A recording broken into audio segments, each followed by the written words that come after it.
please be upstanding to receive your chair and vice chair. Thank you.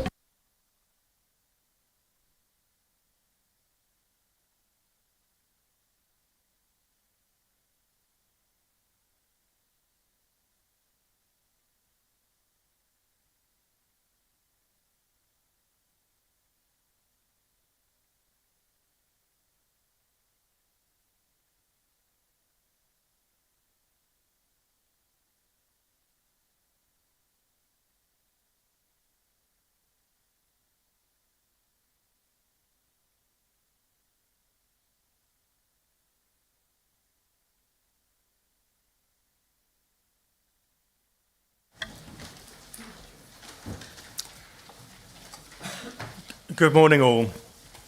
Before the formal business of the meeting starts, I'd like to remind members that it's important that you stay in your allocated seats as this meeting is being webcast live. I'd just like now to ask Hazel Best to read out any apologies that we've already received. Thank you. Point of order, Chairman. Point of order, Chairman. This council has been established for many years, and we have always started a council meeting with a chaplain or somebody starting off with a prayer. Now, you are our chairman. You will be going to many church-represented meetings for this council, representing this council and the members of this council. To not have a chaplain here, or for somebody not to be designated to say a prayer before the meeting starts, is disrespectful. Disrespectful to this council and disrespectful to this country, and especially to Worcestershire. Now, it is not good enough that we start off a meeting. We are not heathens. I hope we're not anyway.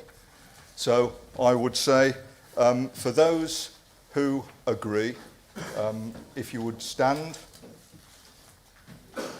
and...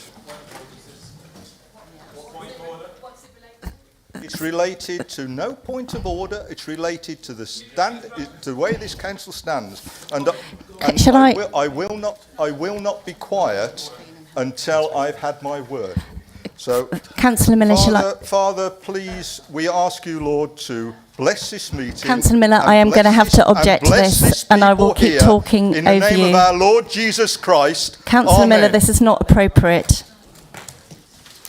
So before the start of the meeting, Councillor Miller had spoken to the chair to say that he would raise it. As points have been made in the room, clearly it is not a relevant point of order. So a point of order list has been circulated previously. If you want to raise a point of order, you have to say which part of the procedural standing orders. Now, the chair used his discretion and did allow Councillor Miller to speak. There had been a suggestion as a possible other way of dealing with it. So I think we take it as read now that Councillor Miller has spoken, the chair has listened, and we now move on with the agenda. Thank you. So are there any apologies? Thank you. Thank you. I've now lost my list of apologies. I've refound it. Apologies have been received from Councillors Allen, Wells and Moorhead. Thank you. Thank you. And are there any declarations of interest? And I'd just like to remind people that it's only for things that are relevant for today's agenda items. So are there any points of Torping Green? Yes, this is in relation to the first item on the agenda, in that I work for Worcester Sixth Form, which is an academy in Worcester. Thank you. Are there any other? Chris Sweeney. Yeah, Chris McSweeney. I'm one of the two Worcestershire County Council appointments to the Malvern Hills Trust, so that affects me on agenda item 6, which I'm going to not speak or vote on. Thank you. Councillor Bennett. Yes, I'm a district council trustee representative for the Malvern Hills Trust. So again, I just wanted to let you know about that. Thank you. Councillor Victory. I also have another registerable interest as being a district nominated trustee. Thank you. Thank you. Are there any other declarations? No, thank you. Then we'll move on. So as I say, please remain seated when you are speaking, the microphones will pick it up far better if you are seated. And also a reminder that debate, while robust, we do continue this chamber to conduct ourselves in a respectful manner and that we do not use personal remarks. Can I also ask that there is no unnecessary talking, moving about or leaving the chamber? If the meeting is quite long, then I will have a comfort break halfway through between now and the lunch break. If things are progressing well and speedily, then we won't have that comfort break, but we're likely to have a comfort break if it's a longer meeting. Please remember to switch off your phones and also to use your microphone when speaking. If you wish to speak, please raise your hand and use the yellow voting card and wait to be acknowledged, and you will be called to speak. I'm going to remind you that speeches are timed and you will hear a bleep that 30 seconds before your allocated time is about to end. We will have a 40-minute lunch break, as I said earlier, at about 1 o'clock, but we may well have an extra break if we need it. And also just another reminder, as Hazel has already said, that if you wish to raise a point of order, then you must raise the relevant section of the Constitution. Thank you. So we're moving now on to agenda item 2, which is public participation. We have 2 requests to speak this morning. The first speaker is Mrs. Catherine Harris, who is commenting on agenda item 6, which is the Malvern Hills bill. Mrs. Harris, you have 3 minutes to make your comment, and just a quick reminder that you will hear a bleep 30 seconds before your time is coming to an end. Over to you now, please. Thank you. I am chair of a local residents group comprising 2,000 people in Malvern who have serious concerns over the governance of the Malvern Hills Conservators. They are a registered charity but also a public body. The residents in 10 wards or parishes in Malvern pay an additional payment on their council tax for the upkeep of the hills and commons. This is their largest and only source of permanent and guaranteed funding per annum. Such contributions account for over 60% of the annual income, with less than 2% from charitable sources. Currently, these funds are being diverted to pay for this bill with no mandate from the public. The fact that many of these residents are prepared to pay twice to help fund possible legal representation at the Select Committee, as well as paying the precept, is an indicator of the widespread and increasing concern over this bill. The turnout at last night's public meeting in Malvern was a case in point. Such concerns were also echoed at the highest level at the second reading of the bill in early June by Earl Attlee and Baroness Thornhill, both of whom voiced serious misgivings about the governance arrangements. In your petition, Worcestershire County Council, you refer to there being no checks or balances in relation to the implication for the closure of roads and footpaths.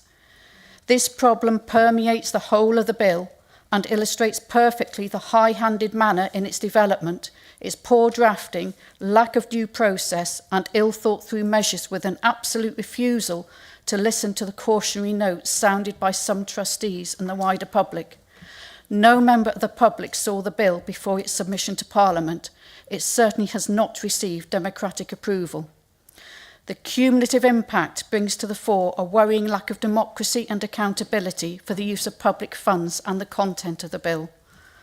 On Thursday, the 3rd of July, 8 trustees were barred from voting on anything to do with the bill and are being refused access to any related paperwork because they hold a different view to others. These 8 trustees, elected by their wards or indirectly as MHDC councillors, are being denied the right to represent the interests of their constituents. Yet, a former Worcester County councillor remains on the board of trustees 4 years after her deselection in 2021, occupying one of 2 positions which should be allocated to a serving county councillor. She is also voting for the bill against the petition raised by this council. That is unacceptable. The Malvern Hills are of national significance and deserve so much more. The proposed bill will change the manner in which the Conservatives operate, removing any democratic accountability for the public money it still wants to claim via the precept, becoming a commercially based entity and uniquely a charity that is funded by the public. That must not be allowed to happen. Thank you for listening. Well done. Well done for the timing of your statement. Thank you. You will receive a written response from the relevant Cabinet member in due course. Thank you. The second speaker is Mr. Andrew Pitt, who is also asking a question about agenda item 6, about the Malvern Hills Bill. Mr. Pitt, you have 3 minutes to ask your question, and a reminder that you will hear a beep at 30 seconds to go. Thank you. Good morning.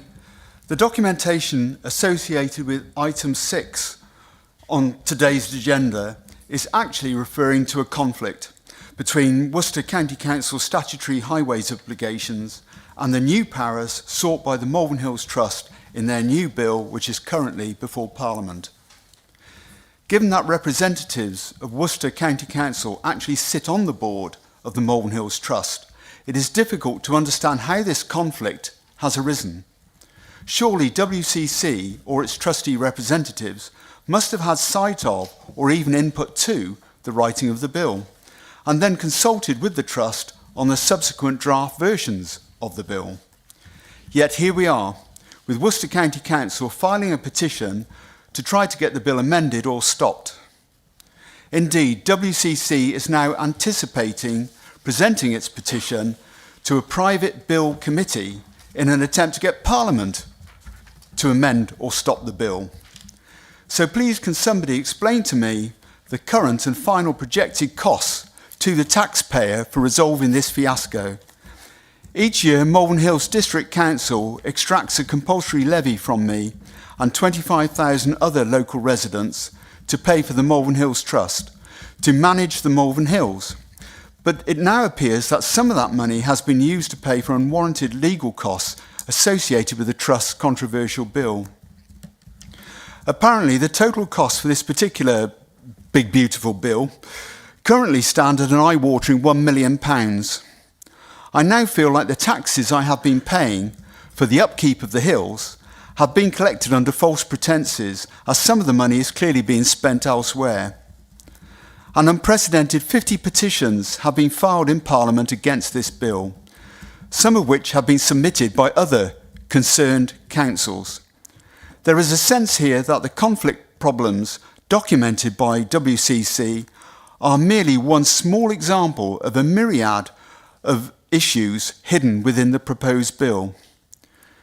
The existing 5 Acts of Parliament have served to protect the Malvern Hills and Commons for over 140 years. I appreciate that a degree of change is inevitable, but the evidence here is that the new powers enshrined in this new and overly flawed bill will have residents like myself paying tax without elected representation, and the Malvern Hills and Commons, which are a national asset and a vital component of Worcestershire's tourist economy, will have less protection than they have today. Please, can Worcester County Council inject some common sense into this process? Thank you. Sorry, thank you very much. I will ask that you get a written response in due course. Thank you. So we're now on agenda item 3, which is the signing of the minutes, approving of the minutes. Is everybody content with us approving those minutes? Agreed. Agreed. Thank you very much. I'll sign those. Thank you. Sorry, Chair. These the minutes of the Cabinet meeting, are they? The previous council meeting? This is from the last council meeting.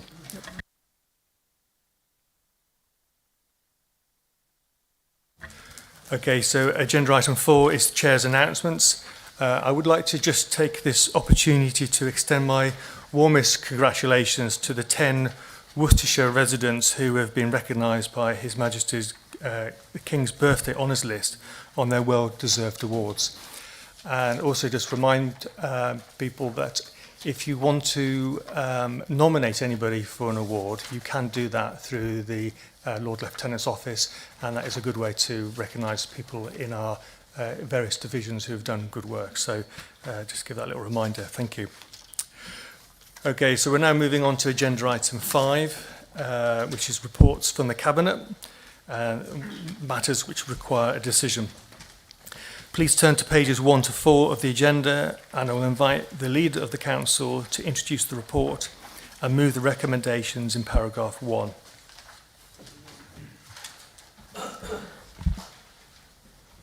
Councillor Monk. Thank you, Chair. And thank you, everybody, for attending today. Okay, so I propose to move the Cabinet report. Alongside this review of the capital programme, further reproofing activities will be undertaken and updates to the capital programme will be reported to subsequent Cabinet meetings. I think we're seconded by David Taylor. Seconded. Thank you.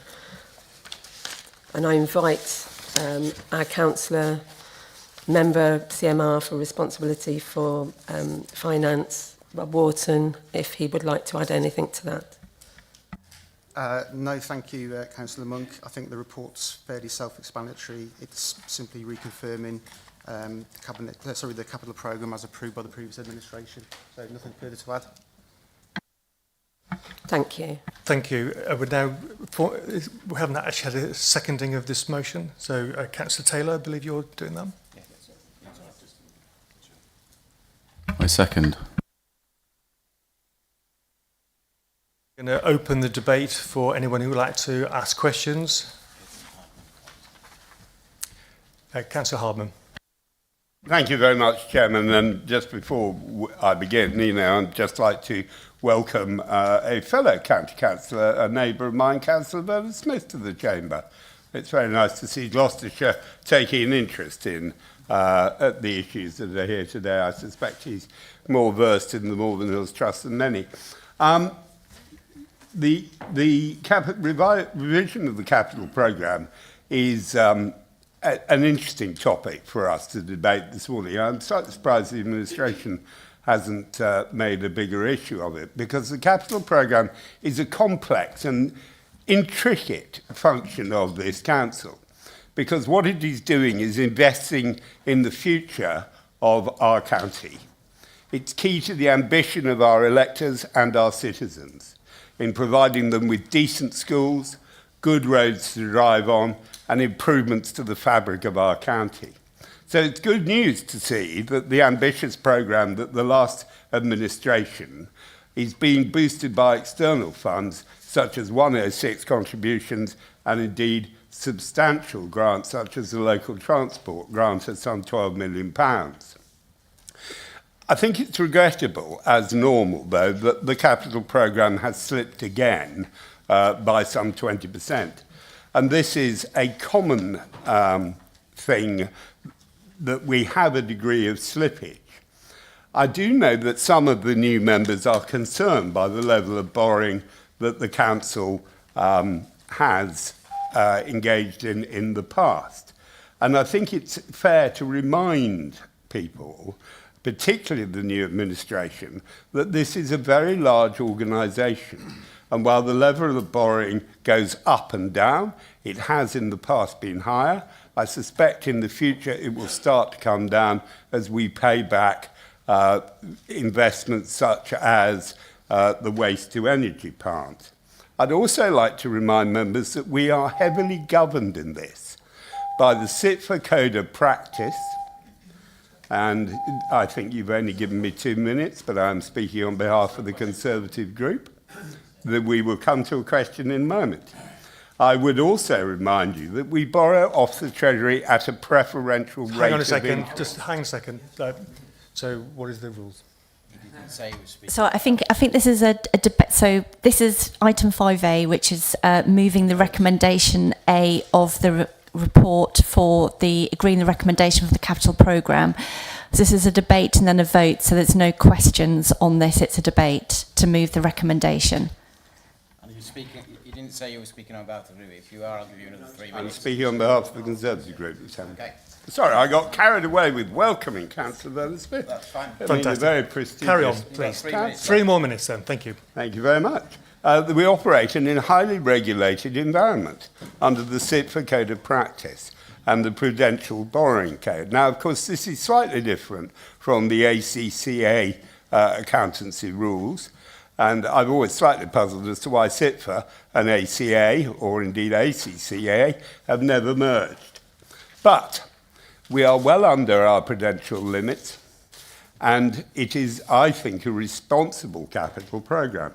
On the other hand, I do understand, and I think it's perfectly fair, that the new administration has a chance to examine the capital programme in detail, because it is extremely complex. As is laid out in the papers, only a third of the capital programme is supported by borrowing. The rest of it is either in the form of grants, 106 contributions, capital receipts, or indeed other sources of income. So I warn them that they are going into an area that will need a considerable amount of attention, because in the capital programme, we already see new schools, which I have to say I was absolutely aghast to hear the Cabinet Member for Education in effect say that we couldn't afford a new school in Malvern next to the primary school. Our only contribution to that new school is the land. The rest of it is being funded by the DFE. Now, if you're going to take an axe to projects like this, which are funded by central government, that, in my view, is irresponsible. I suspect that the Cabinet Member for Education was having a bad day and was being somewhat daunted by the prospects by the enormity of his role, because at the same time, of course, he also cancelled the new high school. But I've noticed that there's been a change of view in that already.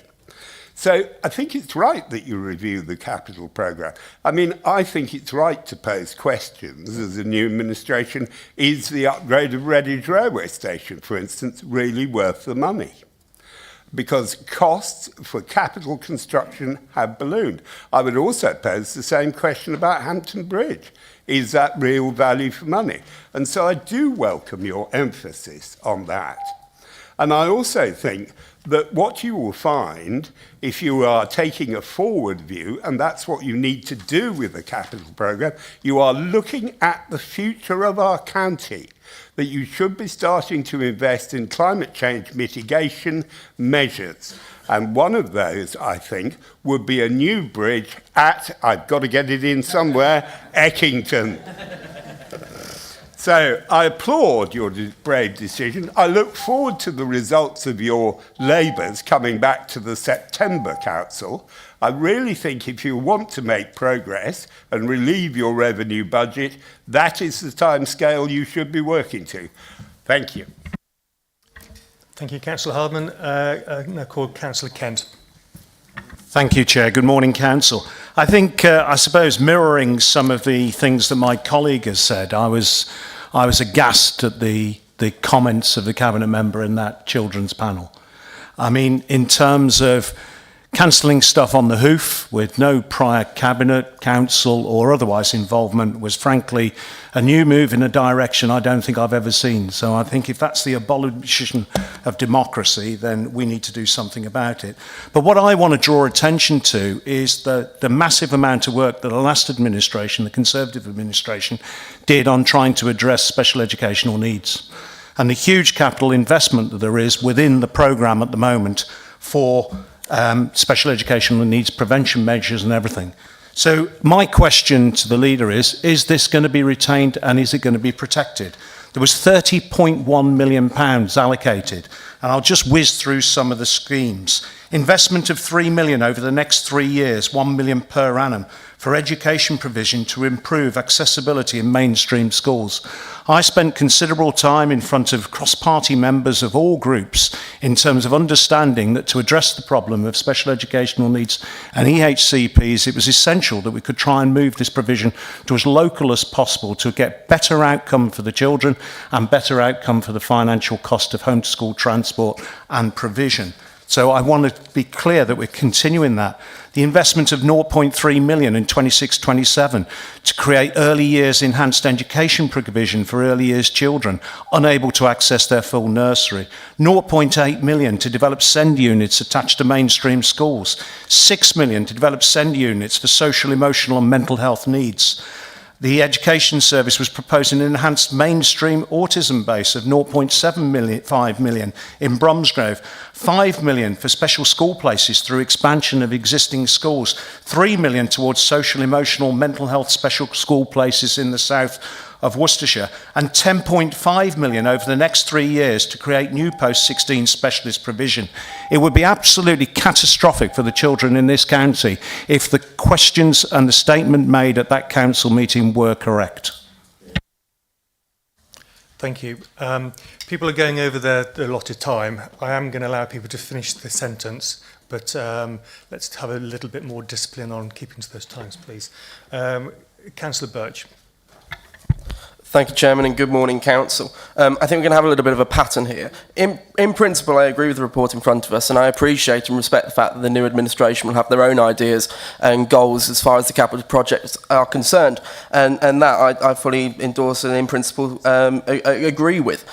But I do take issue with the comments made by the Cabinet member with responsibility for education and SEND around the possible loss of a new school, and especially SEND provision.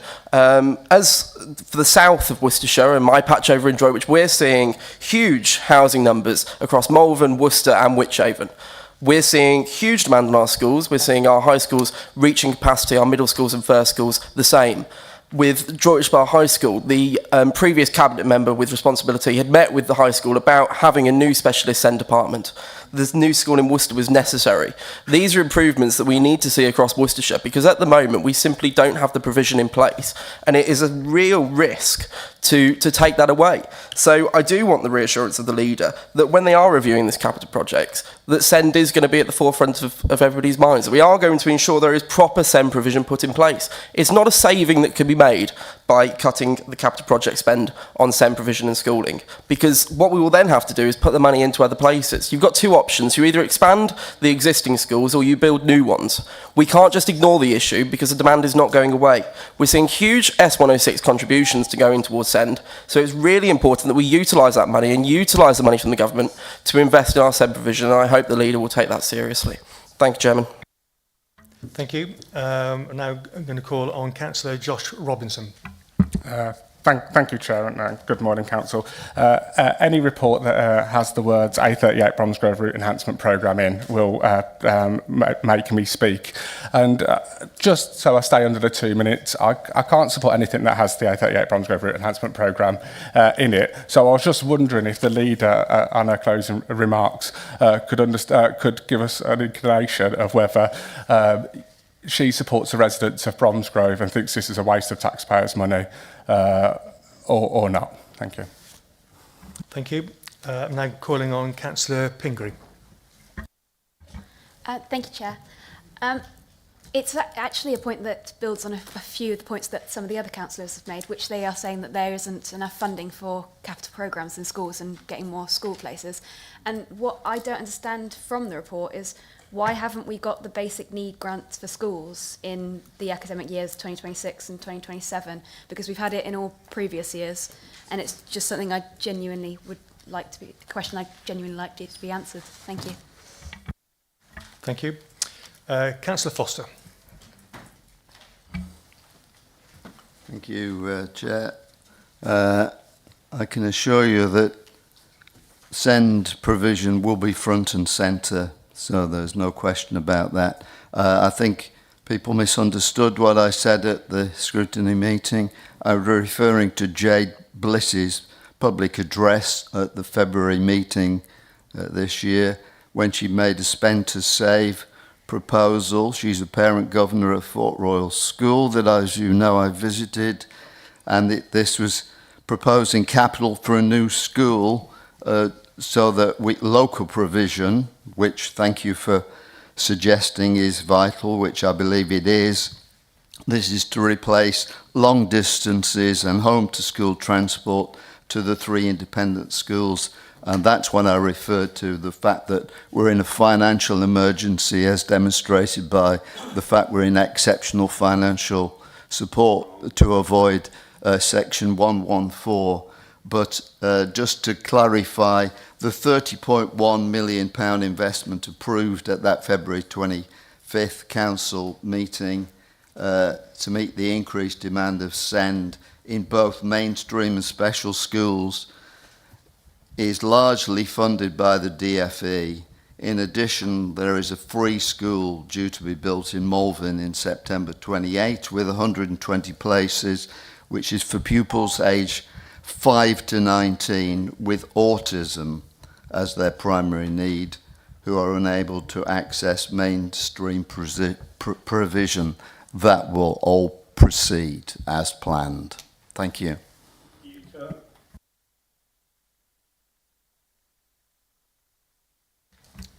Thank you, Chair, and good morning, Council. I note the Cabinet member with responsibility was absent from the recent board for the Worcester 6 group meeting, and note there was no leading group representation at the Worcester 6 10-year anniversary gathering. This is a major investment for our county and for our economy. We now have, with MyTech, one of the largest business developments in the county, providing over 200 jobs.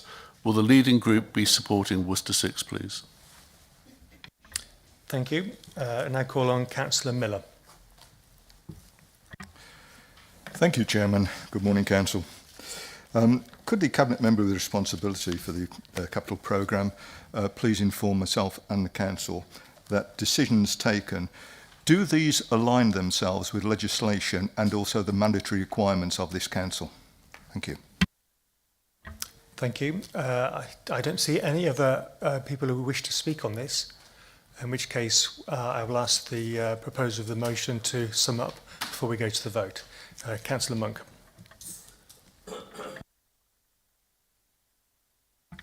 Thank you. I've acknowledged everything that everybody said, and we will respond to some of those questions. I'd like to meet up with some of the councillors that have raised these questions, and I propose the motion. Thank you. Sorry, just to clarify, we're proposing the recommendation of the capital programme in 5A. Sorry. Yeah, I recommend the proposal. Thank you. Thank you. So we'll now move to the vote on that. Can I please ask that all those in favour please raise their yellow card.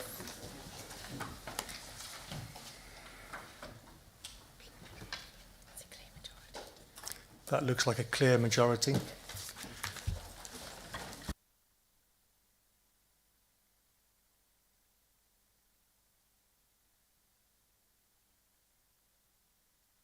Clear majority, and that is agreed. So we'll now move on to agenda item 5B, which is a report. Point of order, sorry, I don't have the number, but should we not always do those for, those against and those abstaining? I'm just going to get some clarification from the monitoring officer. Generally, when we're doing a show of hands, we generally just say if it's a majority, then that recommendation is carried. It's generally for a recorded vote if we're asked to read out the names that we'll be doing for, against and abstaining. Thank you. So we'll now move on to the report of the Cabinet decisions taken. Just to remind people that this is about decisions that have already been taken by Cabinet, and it is on pages 5 to 6. And I would also remind you that specific questions may be asked about this report. This is an opportunity to ask relevant questions, not make speeches on matters which have already been decided. Questions will be restricted to a maximum of 2 minutes per item per councillor, so please ask your question clearly and concisely. Questions will be taken in batches of 3. Okay. Point of order, Chairman. I'm afraid, sir, I think you're misunderstanding. We are allowed to ask a question or indeed make a comment. And my question to you is, are you going to take this page by page? I think that's what we've just read out. I think that's what we're doing. So we're saying that 5B is dealing with decisions already taken, that we will take questions in batches about items in the report. Questions being restricted to 2 minutes and in batches of 3, so we can do it page by page. But again, you're saying questions rather than comment. I want to make a comment, not necessarily have a question. I'm sure you. I won't get a written answer. I'm sure you can make your comment into a question, Councillor Hardman. You are altering the Constitution. I'm not. This is generally how we've dealt with it, but at the chairman's discretion, if he's going to allow comments, we can allow it. I'd allow comments. Thank you. Great. All right, so we're going to open up for questions or comments, and please put up your hand if you'd like to ask a question or a comment. Thank you. Okay. You recording these? Page by page. Page by page, yeah. So page 5. So page 5. So, Councillor Udall. Yeah, thank you, Chair. Hold on. Oh, sorry. Oh, yeah, okay, fine. Yeah. Is this a question or a comment? Up to you. Thank you. This is the first opportunity to ask real questions about what's happened at the previous cabinet. I'm aware that the previous cabinet took 24 minutes, and so not a lot actually happened. So can the leader confirm, as a result of this report which we've got in front of us, and can she highlight where the changes from the previous administration actually are going to be, and or whether she's going to carry on regardless and continue the from the work of the previous administration? We're taking batches of 3. So the next one, Councillor Josh Robinson. Thank you. Thank you, Chair. On paragraph 3, obviously we see that there was a betterment of us of 7.8 million. I just wondered what that what we did not spend 7.8 million pound on. Thank you. Thank you, Councillor Hardman. Thank you very much, Chairman. I have 2 questions on page 5. One for the Cabinet Member for Education. I noticed the school balances have declined yet again to 6.5 million. I used to criticise the schools when they had, I thought, extraordinary high balances. They're now getting to the stage where I think they are now looking extremely low. So will the Cabinet Member for Education be taking up the baton on behalf of the F40 and pressing the government for a fairer funding settlement, which was achieved under the Conservative government but hasn't under the current Labour one? And can I ask the leader, the government has announced a fair funding review. In the past, we have always tackled questions such as the fair funding review on a cross-party basis. So can I ask what meetings she's got organised with our MPs, and what meetings has she organised with the Minister, an old friend of Worcestershire, because I think the fair funding review, we are in big danger of losing considerable amounts of grant in adult social care and in highways funding, because I'm starting to hear the phrase resource equalisation being bandied about, which is Rayner's shorthand for you have a strong council tax base, you're going to ram it up again. And I'd remind you that last time we had resource equalisation, the administration rose the council tax by 11.5%. So this is really key for the next 3 years of her administration to get this fair funding formula right for the county. Because in the past, we've been discriminated against because we are neither rich nor poor, or too rural or too urban. Thank you. I now call on Councillor Monk to reply. Thank you, Chair. In regards to Councillor Udall's comment about the time taken, it was our first Cabinet meeting.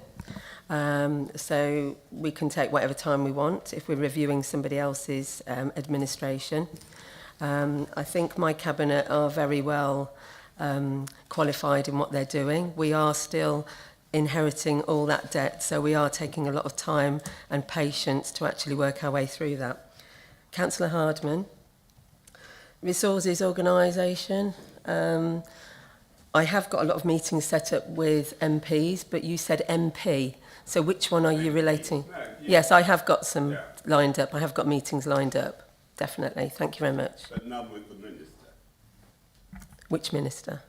Which one exactly? I would start with Angela Reid and work my way down to Jim McMahon. Right, okay. They were both in conference last week. Were you there? Well, I wasn't invited. Okay, thank you. And can I also... Did you lobby them then? Hang on a second. You've had your question. So, Councillor, I think you may have you've forgotten to respond to Josh Robinson. He didn't make any minutes of myself. Okay. All right. It wasn't really a question. Fine. Thank you very much. It was. Yeah. It was a question. I said, what did we not spend £7.8 million on? Starts with a what, so I believe it's a question. So. Sorry, you didn't aim that at myself, so I'll pass that on to Councillor Wharton. Thank you. Yeah, obviously that's a very, very detailed question, so we'll have to come back to you with the detail on that, which we will do. Okay, thank you. We'll now move on to the next set of questions. Councillor Cross. Thank you, Chair. I wish to raise a concern and still have this concern about the funding of schools. We are asking more and more of schools, not just feeding pupils, but also measures like active travel, particularly school travel plans. I note that very few schools in Worcestershire actually have an active travel plan, and of those that do, there's one in Worcester City, I believe, that has one, which is actually good. So can we please help to reduce the issue of congestion around schools, parking outside schools, problem parking? The newspapers are full of this. Residents are regularly raising concerns. So, funding for schools, absolutely, but also let's make it easier for them to do the jobs that many people would actually say it's upon council and local government to do. Thank you. Thank you. Now call on Councillor Boatwright-Green. Thank you, Chair, and good morning. Firstly, can I just thank the Conservative Party for giving me a bit of a tickle by finally finding the Constitution, because they sure weren't using it for the last 4 years. But I'd just like to ask the leader, at Cabinet I asked a question about Invest to Save. I'm just wondering when I'll be getting a response to that, because it's been a couple of weeks now. Cheers. Thank you. Now call on Councillor Kent. Yeah, my question, I mean, we keep hearing debt and interest, and I'm just wondering whether the leader expects to pay for a £60 million school out of petty cash. And looking at the DSG grant and the actual decision by the Labour government to kick this can down the road for another 2 years, are you aware that most of the interest that we actually pay actually goes back to the government, so it's just recycled money?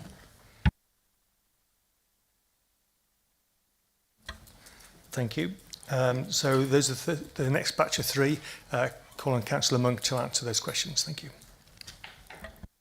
Thank you, Chair. Okay, Councillor Cross, I understand the home active travel plans for and the problems around the school. And I really understand that, and I'd like to have a conversation with you over that as to what you propose as well, you would think would be good with that. And I'll also speak to our Cabinet member for highways regarding this also, because it's something that I have problems with in my division. Councillor Boatwright-Green, I apologise, I haven't sent your response yet, but it will be in due course. Councillor Kent, well, I think you know the answers to those because we've inherited it and we've only been doing this 6 weeks. So I think you will have to be a bit more patient. Thank you. Thank you. Next batch of questions, Councillor Victory. Thank you, Chair. My question has to do with the high needs deficit.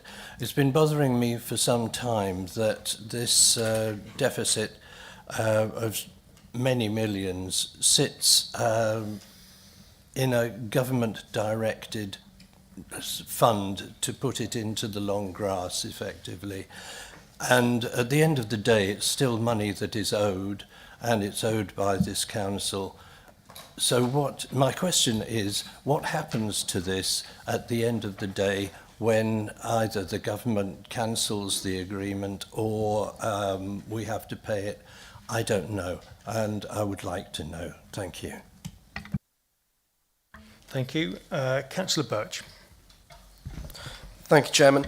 The leader and a number of cabinet members over the past 6 weeks have talked about how they're going to reduce the deficit and reduce overspend. Now, as set out in point 2, the three key areas of overspend were adult social care, children's social care and home-to-school transport. And of course, that overspend was partially mitigated by underspend in other areas. So therefore, just seeking reassurance from the leader, are those the 3 areas that they're planning to try and tackle overspend? And in which case, are they able to guarantee us as a council that when they do come to combating any sort of overspend, that it's not going to result in a reduction in the level of service? Thank you. Thank you. Now we've got Councillor Udall. Just want to check, is that a different question? It's a different question, but it's also a follow-up from the question which wasn't answered earlier, and I'll be a bit more specific. The financial inheritance which this new administration has received from the previous administration is quite stark. Can you please, through you, Chair, explain the difference in policy between this current administration and the previous Conservative administration, and what policy changes you're going to implement to make any changes? Thank you. So that's the end of those set of 3 questions. Councillor Monk, if you'd like to reply. Thank you.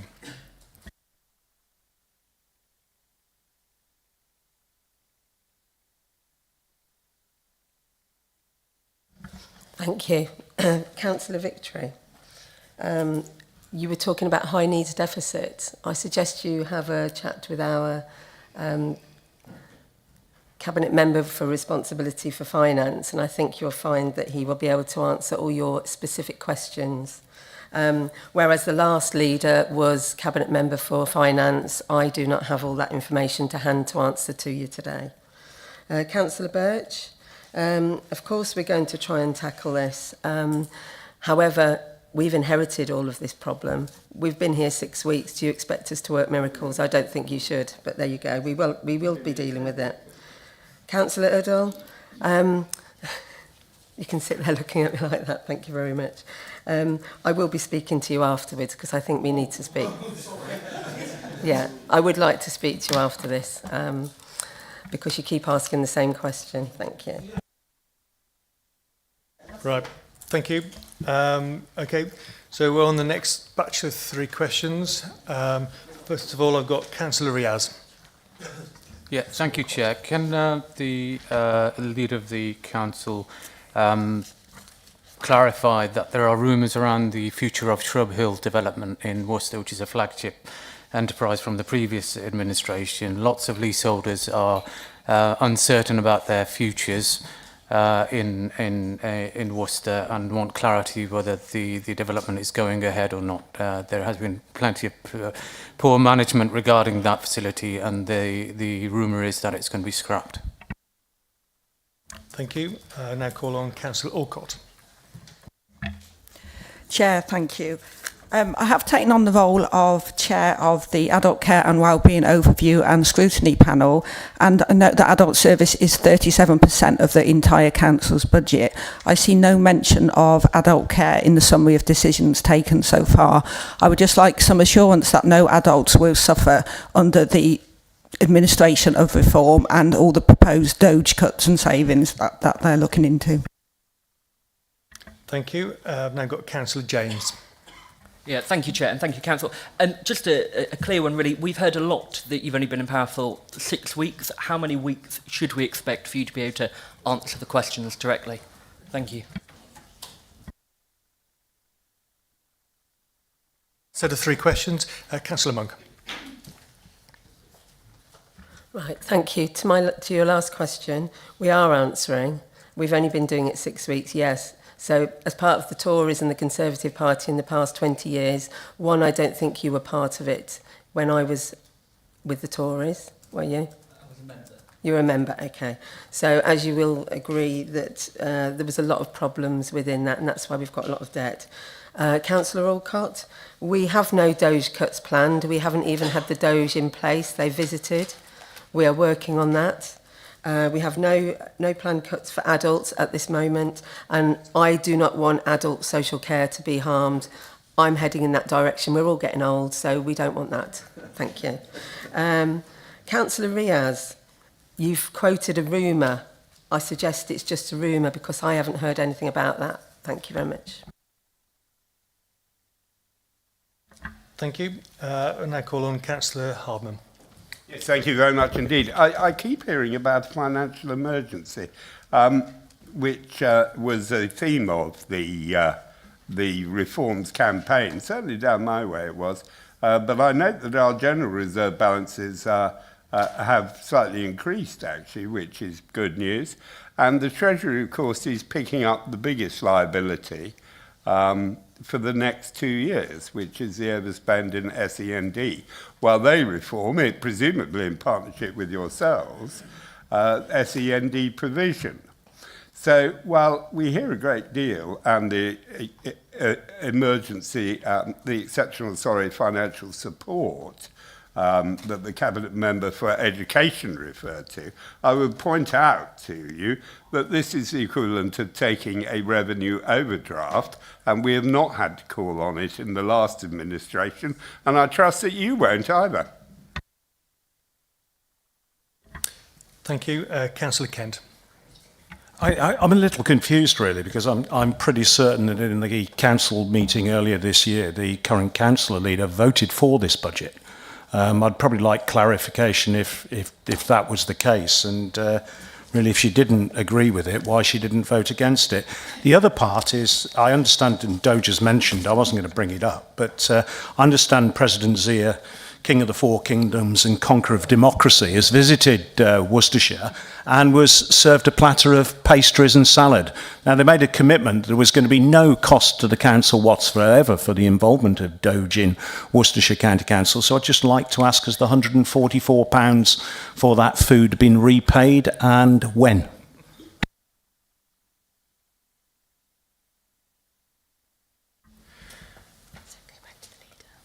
Okay, so I think there are no more questions on this, so I'm going to ask the leader now just to respond to those questions. Okay, thank you, Councillor Hardman, and thank you, Chair. Financial emergency. Okay, that's interesting. Down your way? That's not all of Worcestershire, is it? So I don't know why you're quoting down your way. Increased debt. Well, let's look at the interest. Let's look at the interest that you've actually started off by borrowing when you were in administration. Treasury, government, SEND provision. I will not let anything happen to the SEND provision because it's very close to my heart. Okay, so you can keep going on about SEND provision. We'll do our best for all of this, for especially SEND and adult social care. Councillor Kent, confused? Why are you admitting you're confused in a public space? I don't understand that. As for what I voted for when I was a Conservative, you know yourself you get whipped if you don't vote that way. You sit in a pre-meeting. So perhaps I had to follow and toe the line. Doge, that's a bit petty, don't you think? Okay, I'm predicting what you're going to say. Right to reply, I'm guessing you're named. I guess. Yes, thank you, Chair. In terms of how you vote for, I mean, I've been in a difficult situation sometimes with some things that you vote for that may affect your division or might have personal issues with you. Often, it involves a visit to the toilet. Or you make a very strong representation and you stand up for what you believe. To come along a few months later and claim that everything that the past administration has done has been absolutely ridiculous and is wrong, when you voted for it all the way through, I'm afraid is very disingenuous, and really I'd like you to retract that, Mark. As to being petty, it has been Doge's very clear statement that there will be no cost to the council. So it's quite clear, and I would like an answer to that question. Has that £144 been paid? Thank you, Councillor Kent. As to the money for any lunch that was provided, do you know how much it cost? And are you having lunch here today? Thank you. That's the end of this matter. We're not going to pursue this any longer. Thank you. Right, I see no more questions, so I'm going to ask that we note this report. Everyone content to note the report? Thank you. We'll move on. Thank you. Right, okay. We're now moving on to agenda item 6, which is the Malvern Hills Bill. Please turn to pages 7 to 24, and I'm going to ask Councillor Carl Parks the Cabinet Member for Highways and Transport to introduce the report and move the recommendation in paragraph 1. Councillor Perks. Thank you, Chair. I move this report and recommend Council to agree the recommendation set out in paragraph 1A to E of the report. Paragraphs 2 to 8 of the report set out the background of the Malvern Hills Trust, also sometimes referred to as the Malvern Hills Conservators. The welcome page on the Trust website states they protect and manage the iconic Malvern Hills and Commons on behalf of the nation. Our work keeps this diverse landscape open to all and conserves its rich cultural and natural heritage. The Trust was established in 1884 by an Act of Parliament, and there have been subsequent acts which relate to the governance arrangements of the Trust. Any changes to the Trust governance have to be made by a private bill. The report sets out the parliamentary process for the bill.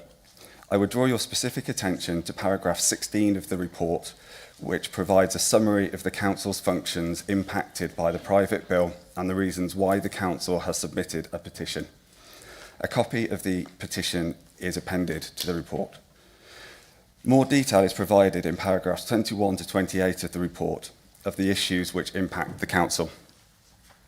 By way of example, the bill will provide the Trust with additional powers to close off public rights of way without notifications to the Highway Authority.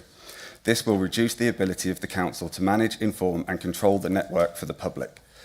The bill will give the Trust additional powers to enclose and install gates. This potentially restricts access and may mean we are asked to authorise gates for which we have no powers. We can only authorise for stock control. The bill will give the Trust powers to install cattle grids on public highways for which clarity of process is needed. This potentially has financial and safety implications without further clarification. There are other implications which are referred to in the petition, which is Appendix A of the report. The Council will continue to engage with the Trust to seek resolution of these issues. The legal process to submit the petition is set out in paragraphs 29 to 32 of the report. This sets out the process to seek a Council resolution for the formal lodging of the petition and the implications for the Council if the petition is withdrawn. It is hoped that the concerns raised can be negotiated with the Trust and amendments to the bill agreed. The recommendations, however, protect the Council's position in the parliamentary process and should agreement not be reached. I formally move the recommendations as set out in paragraph 1A to E of the report. I believe that Councillor Hardman wishes to second the proposal. Thank you. Councillor Hardman, to second. Yes, thank you very much, Chairman. Yes, if I can just formally second the recommendations A to E. And just as a point of information, I am a board member of the Cotswold Natural Landscape, which is a similar body but deals, of course, with the Cotswolds. I think the key point of this is we all agree, I think, that the board in its current structure probably does need some reform. And so I'm keen that the County Council does not stand in its way. And indeed, of course, we are in effect authorising the Cabinet Member to agree if we can reach agreement with the Trust, and therefore we're in a position to be able to withdraw our petition at a later stage. Because I have had concerns raised with me over the question of cattle grids, because if you put in cattle grids, then you are going to need fencing. And that would seem to be restricting the aim of the original bill, in my view. I'd like to also just thank the two public speakers who came, because I thought both of them made their points eloquently, to time, and to the point. Because I also, the second speaker, would agree with this question of no taxation without representation. The 4th of July has just passed. So I do think we are going about this in a sensible and measured way. I do think that it is right that we lodge our petition in Parliament so that we have a voice if we are unable to reach a satisfactory conclusion with the board of the Trust. But I do think that, generally speaking, the board could have done better in engaging with the public. I'd also just point out, actually, I know that quite a lot of other AOMBs and boards that are in similar positions in this are watching with interest to see how this progresses, because they would like to reform. If you look at the Cotswold National Landscape, we have 48 members who are on it, a third appointed by the Secretary of State, a third from parish councils, and a third from local government. It is an extremely cumbersome system. Thank you, Chairman. Thank you. We'll now open this up for debate. Please make it clear to us if you are speaking on behalf of a group, though. So I've already got Councillor Udall first. Yes, Chair, thank you. I'm speaking on behalf of the Labour Group, and I'm more than happy to support this notice of motion before us. The private bill is not currently fit for purpose. It does need to be amended and changed. The interests of the County Council and our residents do need to be protected, especially regarding public rights of way, which we need to ensure remain open. However, I must say the petition, in my view, does not go far enough. We have heard from the public today that the bill is not supported by local residents. I believe we should potentially be petitioning the government for the abolition of the Malvern Hills Trusts and its replacement with a new national park, which will be directly elected, accountable, and therefore much more transparent. The Malvern Hills Trust is outdated, misplaced, and irrelevant to the real needs of Malvern Hills. It needs to go, it needs to be abolished, and we need new structures which are more democratic and accountable. We will support this motion, but it really should go much further. The private bill should be dumped. We should be seeking a national park, not a renewed trust, with a debatable record of accountability. So I do ask for the administration to think about the consequences of this, and which is something the new administration may wish to consider. Thank you, Chair. Thank you. Now call on Councillor Boatwright Green. Thank you. Thank you, Chair, and I am speaking on behalf of the Lib Dem group. Yeah, 1884 was a long time ago, so this Act of Parliament is very much kind of worn out. But when we're talking about a registered charity in a public body that has tax-raising abilities, this is something that is very difficult to get across to the average resident. And with 60% of funds coming from the taxes raised, democracy is important in the operation of the trust. There are concerns beyond the county's petition, and I will not go into significant detail, but the county's petition really does exhibit one facet of the issues many institutions are facing with this private bill. Having two organisations with the same powers causes confusion and should never be happening. I too have concerns about the costs rising and the fact that this is continuing to get out of hand, and I'm not convinced that the processes, in particular the democratic ones, are actually being followed particularly well, especially when our own representatives are being shut out of what's happening at the Trust, and this is completely unacceptable. There is, of course, a solution, and I'm glad that Councillor Udall has joined the bandwagon. There has been a long time of discussion about a national park, and I've had the misfortune of many a phone call from my Malvern Hills colleagues desperately trying to get this moving over the last decade. There is support for this approach, and it removes the issues this bill has. The issues currently caused by the setup of the existing trust as well would be alleviated. So I'm certainly not against changing the system, and I do believe that the trust needs to be looked at in greater detail. But I think the current bill has a huge implication, and this council really needs to oppose it on all fronts. Thank you. Thank you. I've now got Councillor Roger Bennett. Thank you, Chairman. I fully support this petition as put forward by the council. And support the majority of the residents in Malvern and the surrounding areas. In my view, this bill, if it succeeds, will take away the democratic process of the local ratepayers who pay the precept in their taxes. It could also have serious adverse effects on the possibility of selling land, potential restricting public access, and restricting public participation to the Trust's futures meetings. These are just some of the points raised with me by friends who live in Malvern, who being ratepayers are greatly concerned regarding this bill and its contents, should it succeed as amended. Thank you. Thank you. Are there any other speakers who'd like to contribute to that debate? In which case, I'm now going to ask the mover of the motion, Councillor Perks, to sum up before to move the recommendation. Apologies. Thank you, Chair. I welcome the support shown throughout the room.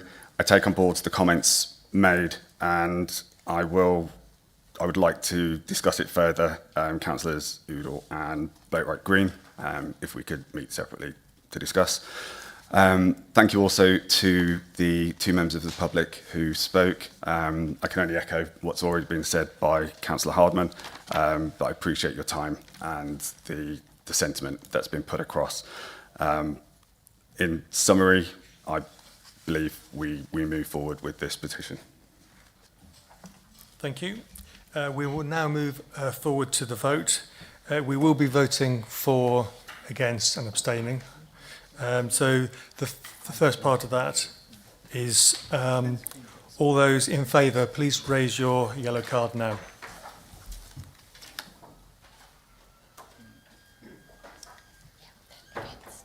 Okay, thank you very much. And now can anybody who is voting against please raise their card? I see none. Is there anyone abstaining? We have to abstain. Okay, fine. So 2 abstentions, 3 abstentions. Fine. So that's a clear majority, and that's now agreed. Thank you. Okay, right. We're now moving on to agenda item 7, which is notices of motion.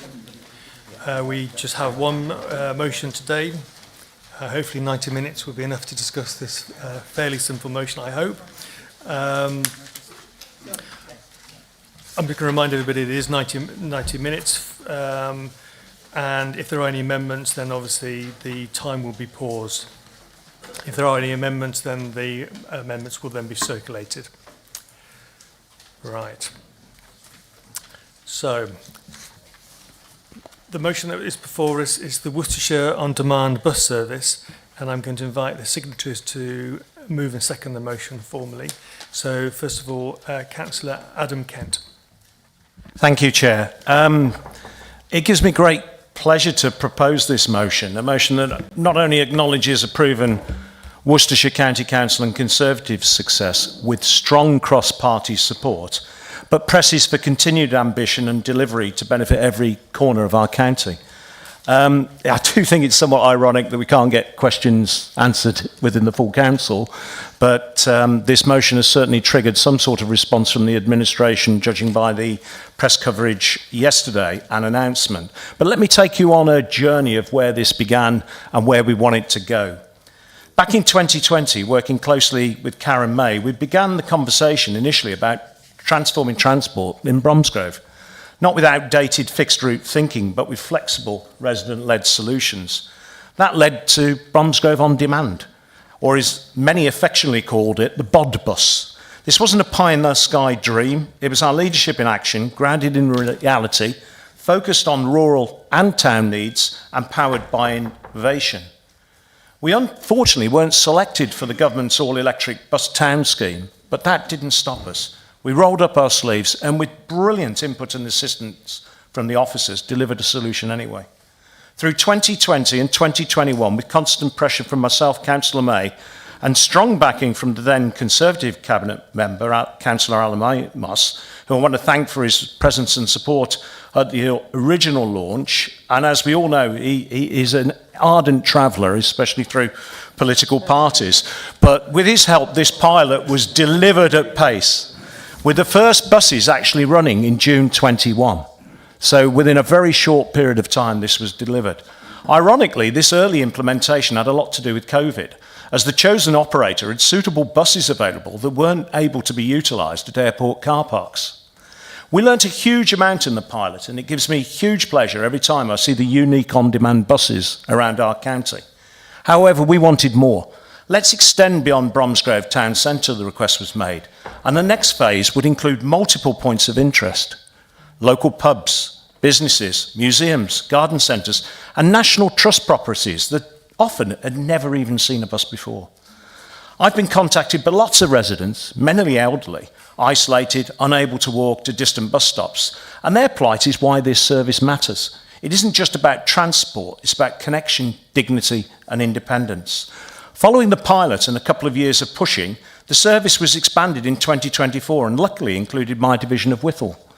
It is quite unique in that it borders on Birmingham and Solihull, where higher density services are available with 3 local train stations.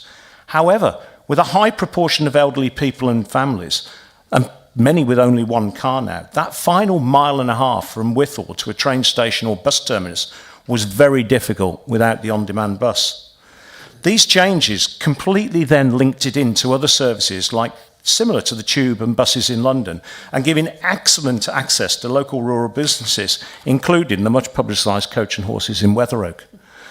From Bromsgrove and beyond, we see the appetite grow. And I asked way back in 21 that we look to expand to Whittle, Alvechurch and Hagley, specifically because like so many rural parts of Worcestershire, they'd been chronically underserved. And again, some areas had never had a reliable bus at all. We've seen astonishing success. Usage data is strong, the feedback's glowing, and we're now rightly rolled out to Malvern Hills and beyond. The expansion that began early in 24 saw some areas bordering Whittle and Bromsgrove miss out, and we pushed hard to see expansion to Alvechurch and Rowney Green and other areas around Bromsgrove, which was implemented in 24. But our job is far from done. Under the last administration, we secured significant government funding through the Bus Service Improvement Plan. That funding was hard fought for and is delivering real tangible results. As per the motion, the expansion to Wychavon was due next, and the programme was going to push forward to Wyre Forest and beyond, ensuring that by the end of this year, every resident in Worcestershire can see a pathway to inject into local and regional transport systems. So today I'm asking Council to back this motion and ask of the Cabinet Member, who I know has published some information yesterday, for a clear timeline and guidance for the next 28 days as when this will be rolled out, and I'm delighted that they are going to support something that we feel very strongly about because it benefits all of the residents in Worcestershire. Thank you. I'm now going to call on Councillor Alan Bales to second the motion. Thank you, Chair, and good morning, Council. As a chartered transport planner with extensive experience advising governments on innovative transport solutions, including demand-responsive transport, I'm delighted to second this motion put forward by Councillor Kent. Just for familiarisation, demand-responsive transport in the UK is a flexible public transport system that adapts to passenger demand rather than adhering to the fixed routes and schedules. In Worcestershire, the Demand-Responsive Transport Initiative emerged in response to cuts in traditional bus subsidies and adopted the brand name Worcestershire On Demand. Its primary aim is to provide accessibility with public transport into low-demand areas where regular bus services are not financially viable, particularly in the semi-urban areas such as Bromsgrove and Whittle and rural parts of Worcestershire. They are the ones who need it most. As already mentioned by Councillor Kent, Worcestershire On Demand was launched approximately 4 years ago in the Bromsgrove area and has since expanded to Malvern Hills and now includes my division over in Alvechurch. To date, the service has had positive success and increased usage. There's been positive feedback on every account from passengers, and those are included in my division. I get regular WhatsApps from my residents to say how pleased they are with it. It now appears that Worcestershire On Demand, from a recent press article just issued, is being expanded into Wychavon, and we need now to expand this system into the northwest of the county as soon as possible. And to make sure we have the resources and, as Councillor Kent said, a timescale for delivering Worcestershire On Demand across the county. And it's regardless of the party you represent, this motion will greatly benefit the residents, as we've shown in my division, in all these areas in North Worcestershire, and I therefore urge us to take a positive step forward and to support this motion. Thank you. Thank you. I'm now going to formally ask if this item is to be discussed today. Agreed. Thank you. So I'm now going to call on Councillor Hardman to start us off. Okay. Thank you. Councillor May. Thank you very much, Councillor Hardeman, for giving way, and good morning, Council. Thank you, Chairman. We will be supporting this motion. Councillor Kent and myself, back in 2020-2021, recognised the need to look differently at our bus service provision. And I'm delighted that the administration have recognised this excellent Conservative initiative in Worcestershire, with the press release yesterday that demand response transport will continue to be rolled out across this wonderful county of Worcestershire. As a local councillor, I hear so often from residents in our rural villages and hamlets about the challenges they face with transport. Infrequent buses, long waits, limited routes, sometimes no service at all. This can leave people feeling isolated, unable to access work, education, healthcare, or even simply visit family and friends. It's clear that our traditional public transport model with fixed routes and fixed timetables doesn't always meet the demands of our rural communities. That's why demand response transport is such an exciting and necessary opportunity. DRT is flexible. Instead of buses running half empty along routes that no longer reflect current needs, it allows people to book journeys when and where they need them, often using simple apps or by telephone. It means we can deliver smarter transport, responsive, reliable, and built around our residents' real lives. But this is about more than technology. It's about fairness, inclusion, and sustainability. Ensuring our older residents who no longer drive or young people without cars are not left stranded. Connecting people to opportunities, jobs, training, healthcare, so that geography isn't a barrier to opportunity. Reducing congestion and emissions by making public transport an attractive, viable option. I want to see Worcestershire leading the way in innovative rural transport solutions. A well-designed DRT service complements our existing transport network, supporting those areas where commercial operators no longer find it viable to run regular services, and doing so in a way that is both cost-effective and environmentally responsible. Of course, this can't happen without listening carefully to local needs. DRT must work for residents. It must be accessible to those who don't have smartphones, affordable for people on tight budgets, and reliable enough that people can trust it to get them where they need to go to. I'm passionate about ensuring that no part of our county is left behind. A joined-up, people-focused transport system is key to tackling rural isolation and supporting vibrant, thriving communities. This is a forward-looking, practical solution, not just for today's solutions and challenges, but for building a sustainable future for our county. I would like to see the detailed time framework, please, within the 28 days as requested. Thank you, Chairman. Thank you. Councillor Hardeman. Thank you very much, Chairman. Yes, Councillor May used a very vital word there, in my view, in her address, which was the question of inclusion. Because in a previous role when I was in charge of adult social care, which also involved those with disabilities and learning disabilities, one of the absolute key things that I always got out of my meetings and took back but never found a solution to was the question of transport. Because people who have disability often feel isolated in their own homes. And because they were unable to afford taxis, and as a result, they suffered from considerable social isolation.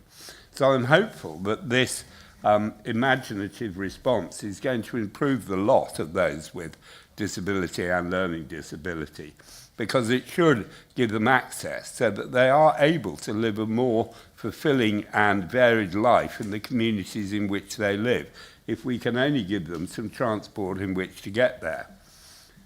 Because I represent, and I'm sorry the leader doesn't know where I represent, Breedon, of course, the most beautiful part of the county, my remote parishes, such as Strensham, Great Comberton, have had either no bus services or extremely limited services for probably 40 years. And so I really welcome this, because it's going to be absolutely vital for the people of Strensham.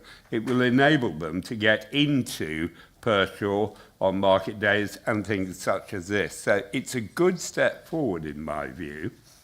And I look forward to seeing the detail. I have to say I am slightly concerned by the 9-mile rule, but undoubtedly the Cabinet member, when he submits the detail and Stuart Payton has worked it out, will put my mind at rest. Thank you. I'm now going to call on Councillor Birch.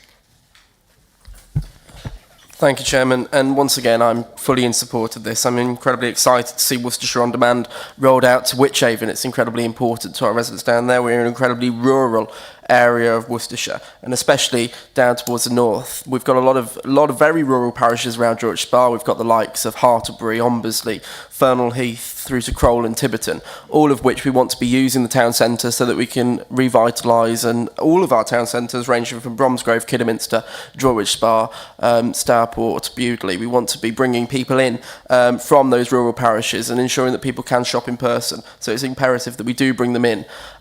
Even for some of our parishes closest to our town centres, it becomes very difficult to get the bus if you're having to walk up narrow country lanes. So by having a bus service that can pick you up from where you need to be picked up from and drop you off to where you need to be dropped off, it's of huge benefit. There are two minor concerns I have with what the press release that came out yesterday. First of all, the 9-mile radius. Now, for some of our residents, thinking of some of the rural villages around Droitwich, we do have residents that have to go to Redditch Hospital. They have to come to Pershore to the hospital here, and that 9-mile radius wouldn't allow them to go to those destinations.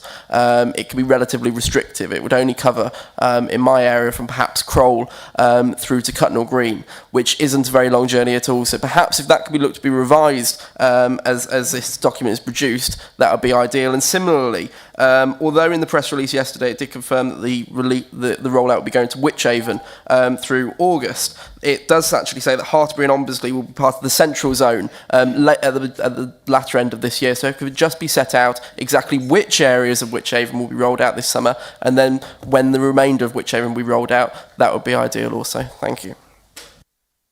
Thank you. Now calling on Councillor James. Thank you. I'm one of those ones very lucky, and I will disagree with Councillor Hardman. I think I represent the most beautiful area, but that's a debate for a later day. One of these rural areas that really do welcome it, and it's not often I see a headline with reform and I smile ear to ear. So I thank the Cabinet member for changing that. People in Bowbrook often say to me that they are struggling with connectivity, and I really do welcome the motion today. Again, it would just be great to have that detail within that 28 days that will really reassure some of my more excitable residents, shall we say, and I really look forward to seeing this bring to fruition. Thank you. Thank you very much. Now calling on Councillor Morris. Thank you, Chair. I too support this motion. We all know Wychavon is the largest geographic area in Worcestershire, with many villages and small communities. Like other areas, we have many who are rurally isolated. Wychavon has a population of over 121,500. Nearly a quarter of the population is over 65. This is set to rise over 30% by 2030. An estimated 2,500 people over 65 in Wychavon are socially isolated and living on their own. This represents challenges to health, social care services, as well as other service providers. An on-demand bus service is a massive need to help our Wychavon communities feel connected and help their health and well-being. Transport support would help maximise uptake and impact of existing public, voluntary and community services. I was so pleased when the last Conservative leadership team initiated this and were pushing this agenda forward. I am now pleased that we will continue to roll out as intended to Wychavon, but as I've stated, it will need to be a very extensive service to cover the areas in need. Thank you. We have obviously a lot of people talking in favour of this. If there's anybody who's speaking against, that would be fantastic as well. So for a proper debate. I'm now going to call on Councillor McVeigh. Sorry to disappoint you, Chair, but I won't be one of those people speaking against this notice of motion. And thank you for coming to me next, and good morning, Council. So the second district area, as you've been hearing, to experience the rollout of BOD, as my colleague calls it, was the Malvern Hills. So you could say MOD, which I think is slightly cooler. It's undeniable that the on-demand bus service has been immensely popular with the residents who can access it in the Malvern Hills area. If Councillors Allen and Wells were here today, they'd be able to wax more lyrically about the service than I can, because unfortunately my Malvern residents are currently unable to access the service and are therefore eager to see the extension of the route into the Malvern Trinity area, particularly where so-called commercial services have been decimated or cut altogether. Last year, in response to hearing their experiences of loneliness, isolation and general difficulty getting around to do shopping, get to work and home again, attend medical appointments and spend time with friends and family, I took it into my own hands to use divisional funding to provide a once-a-week circular bus operated by Community Action Malvern, which is one of the current operators of the on-demand service. It's been a very popular service right from the start. One resident told me that before being able to use the bus, she hadn't left her home for weeks. Another told me that she's met new people and made new friends. Passengers swap books and have a good chinwag on the journey. The popularity of this service proves that it's needed and has forged the way for a regular, more frequent, permanent service in my Malvern Trinity division. It's preventing loneliness and isolation. It's connecting people. It's adding routine and value to their lives. If this once-a-week service ends, we'll be back to square one. Following a recent meeting with George Burton, Head of Network for the South West area of First Bus, I know that he is on board, with the expansion of the on-demand service in the Malvern Hills area. So I look forward to seeing the timetable for expansion and also to the opportunity to be involved in route planning to maximise the benefit of the service to my Malvern Trinity residents. Thank you. Thank you. Now going to call on Councillor Josh Robinson. Thank you, Chair. And thanks to the mover and seconder for bringing this motion forward as something that I broadly support. So there you go, it's slightly different to full support of something. What my, it's been really good in Bromsgrove to have this service, specifically in the more rural areas that don't have any fixed bus service. And I think that's where this comes into its own. And I think that's where it's really, really important. And I know people and use the bus service myself to be able to get to some of those more rural areas. So I do agree that that part of it is good. What my concern is that we continue to roll this out at the detriment of, what I want assurances of is that when we continue to roll this out, it won't be at the detriment of fixed bus services. We don't see this as the future and having no fixed bus services. That would be my concern. There's also a bit of concern, as everyone says, I think we said it was glowing reports all the time from, again, someone in Bromsgrove. I've heard many a time of issues with this service, and I think that we should always look to try and improve this service, and instead of saying it's always perfect, nothing's ever perfect, and we should always be looking at ways to improve this. And one of those is looking at when we do the further expansions of it, whilst it talks about different districts and stuff like that, and obviously the Bromsgrove On Demand goes beyond Bromsgrove district's area. It will go into Redditch and into Wychhaven for stop-offs, that we should be looking at how we can best make it available for people to go into different areas across Worcestershire. And the concern about the 9-mile rule is a concern, but it's, I presume, part of the problem with this. If it goes 30 miles, it won't be available for somebody else. Sorry. Thank you. Yep. Okay. The next is Councillor Price. Thank you. Chair, colleagues, I rise in full support of this motion. The Worcestershire On-Demand service is one of the few transport solutions we have that genuinely works for rural communities. It gives residents in areas like Alfchurch, Whitthorpe and the wider villages reliable, flexible and accessible public transport, something we've struggled to deliver through traditional fixed route services. We know the pilot zones are working, we know the demand is growing, we know residents are asking when it's coming to them. So let's give them an answer. This motion does two simple but important things. It calls for a clear timetable for expansion. Residents deserve to know when their area will be included. And it calls for a proper promotional plan. It's not good enough to launch new zones. We need to make sure people know about them and how to book. Chair, if we want to reduce car dependency, improve access to services and support rural livelihoods, this is one of the most cost-effective ways we can do it. I urge colleagues to back this motion. Let's get Worcestershire moving on demand and on time. Thank you. Thank you. Now calling on Councillor Cross. Thank you, Chair, and sorry to disappoint. I'm going to speak in favour broadly of this motion. On-demand bus service is clearly a sensible idea. Bus services in Worcester City are absolutely dire. Improving this service would be a boost to local economy. It is wanted by residents across Worcester and called for regularly by residents of Warndon villages speaking to me. They're asking, in this motion, where's Worcester? Where's the name, the county, town or city? It appears to be omitted. So they're saying, when can we have this here? They're also asking, when can we have county meetings in Worcester as well? It seems to be there's a ring around Worcester and no entry. Perhaps that's a lack of bus services. So lack of bus services does lead to traffic congestion and parking woes. We've seen this across Warndon villages and across Worcester. There is one challenge, though, access to technology, or limited access to technology, or ability to operate a mobile smartphone, is a barrier for some people to use demand-responsive transport, and I would welcome and urge this to be overcome soon. We have need for public transport to Worcester Royal Hospital, where there's congestion woes that we all know about, and thank you, everybody, for supporting the motion in our last meeting about trying to alleviate parking, but the key issue is not just about providing more parking, but actually providing an alternative to travelling by car. Also, our local business parks, trying to access those by anything other than car is a challenge. I welcome any measures that help to bring improvement and also encourage and help members to communicate and assist residents to access demand-responsive transport. Bring it on. Thank you. Thank you. I'm now calling on Councillor Alcott. Chair, thank you. I welcome this motion, but it does not go far and wide enough for bus provision across the county.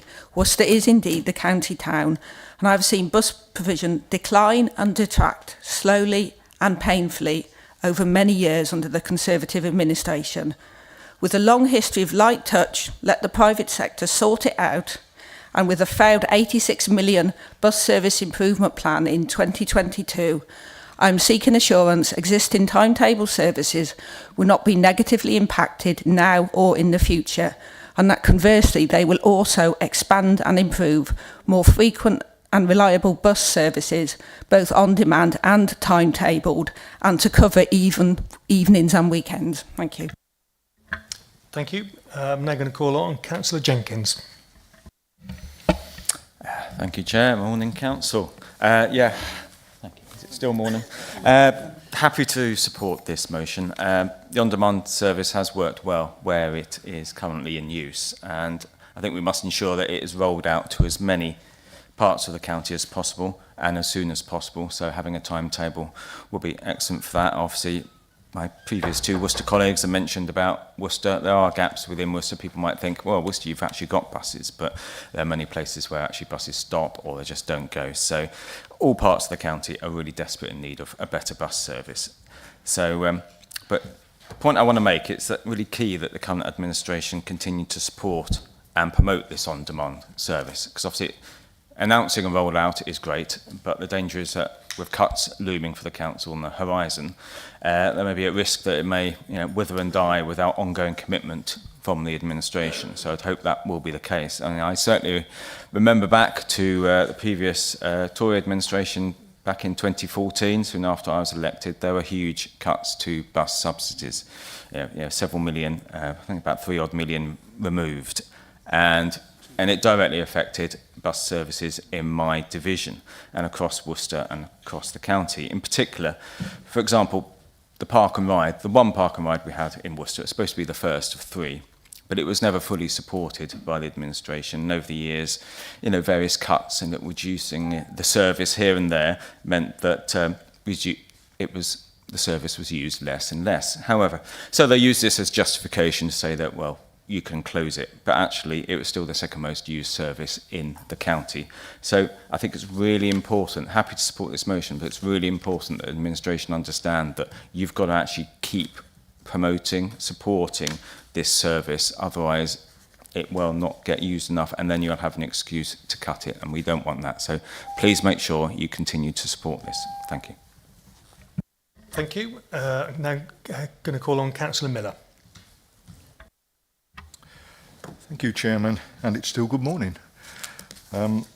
Yes, I fully support this motion, and for my division, it's been called for quite some time. You've got people with disabilities that are trying to get access to work, unable to do so because of the bus services don't coincide with the start and stop times. But you look at Ombersley, Hartlebury, Hampton love it, Elmley love it, Cutnell Green, Elmbridge, Upton Warren, Hartlebury, Stock and Bradley, Hanbury, Dodderhill. All those parish councils are calling and will be supporting this on-demand service. They can't wait to put it in their magazines to say what we are doing for them. So it is well supported by our parishes, by residents in our parishes who are calling for this. People who no longer can drive because of disabilities, maybe a younger age, who have got their eyesight isn't good enough for driving. These people are screaming for support and a service. So we will go down as being a shining bright council by supporting this motion and implementing the continuation and the expansion of this on-demand service. Thank you. Thank you. Now I'm going to call on Councillor Bennett. This one. Yeah. Just wanted to check. Right. Basically, there's a huge height difference in Malvern between some of the retail centres. We have 4 retail centres. People want to go to all of them. At the moment, the fixed bus service is full of double-deckers who are pumping out the most extraordinary pollution, trying to climb up 900 feet of Malvern Hills at their highest point. We haven't got an on-demand bus service in the middle of Malvern. We were told we couldn't have one, which is just ludicrous. And so what Councillor McVeigh has said is absolutely spot on. And the sooner it's expanded to our area, the better. Just a thought, because I hadn't realised there was a 9-mile rule. Well, why not make hospitals exempt from it? And therefore you can kind of make it work for everything else, but just make the hospitals exempt. That would probably be a good idea. And I don't want to look down on other areas, but Malvern Hills, and it has been a Malvern Hills meeting today, sorry about that. But we are quite beautiful there as well. Thank you. Thank you. And I'm going to call on Councillor Kearsey. Chairman, thank you. I, with pleasure, support this motion. I'm pleased, thanks to the Cabinet Member, for the announcement that the new administration is continuing with the previous administration's plans. And I thank Councillor Kent and Councillor May for the extensive work that they've done in the past to be able to bring this forward. I'm also absolutely delighted that it's continuing with the rollout as planned within Wychavon to actually properly settle the beauty debate. I represent Broadway and Badsey Division, so I don't need to say any more on that. However, I beg your pardon. However, as beautiful as my division is, it is an extremely rural division, and it has seen extensive development, and it's seen extensive development in unsustainable locations. And therefore, I have residents literally from Charles Wickham to Charlton and Fladbury who are waiting on the outcome of this meeting for me to be able to tell them that they will be able to use the on-demand bus service. So on that vein, I would ask the Cabinet Member if he can clarify the 9-mile rule, but also to be able to publish a map to show the full coverage of Wychavon that will be able to take advantage of this wonderful service.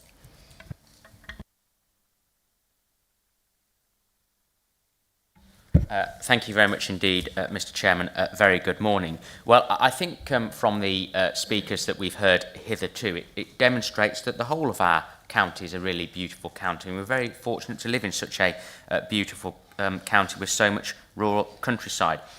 Representing in part a rural division, because I have a division of two halves, I do have 6 rural parishes, and I know that they will very much welcome the rollout later this year to Wyre Forest, and I too do congratulate the current new administration for following on the excellent work of the previous administration, and in particular Councillor May and Councillor Kent, who were champions for this when it started, I think, back in 2020, 2021 in the Bromsgrove district area.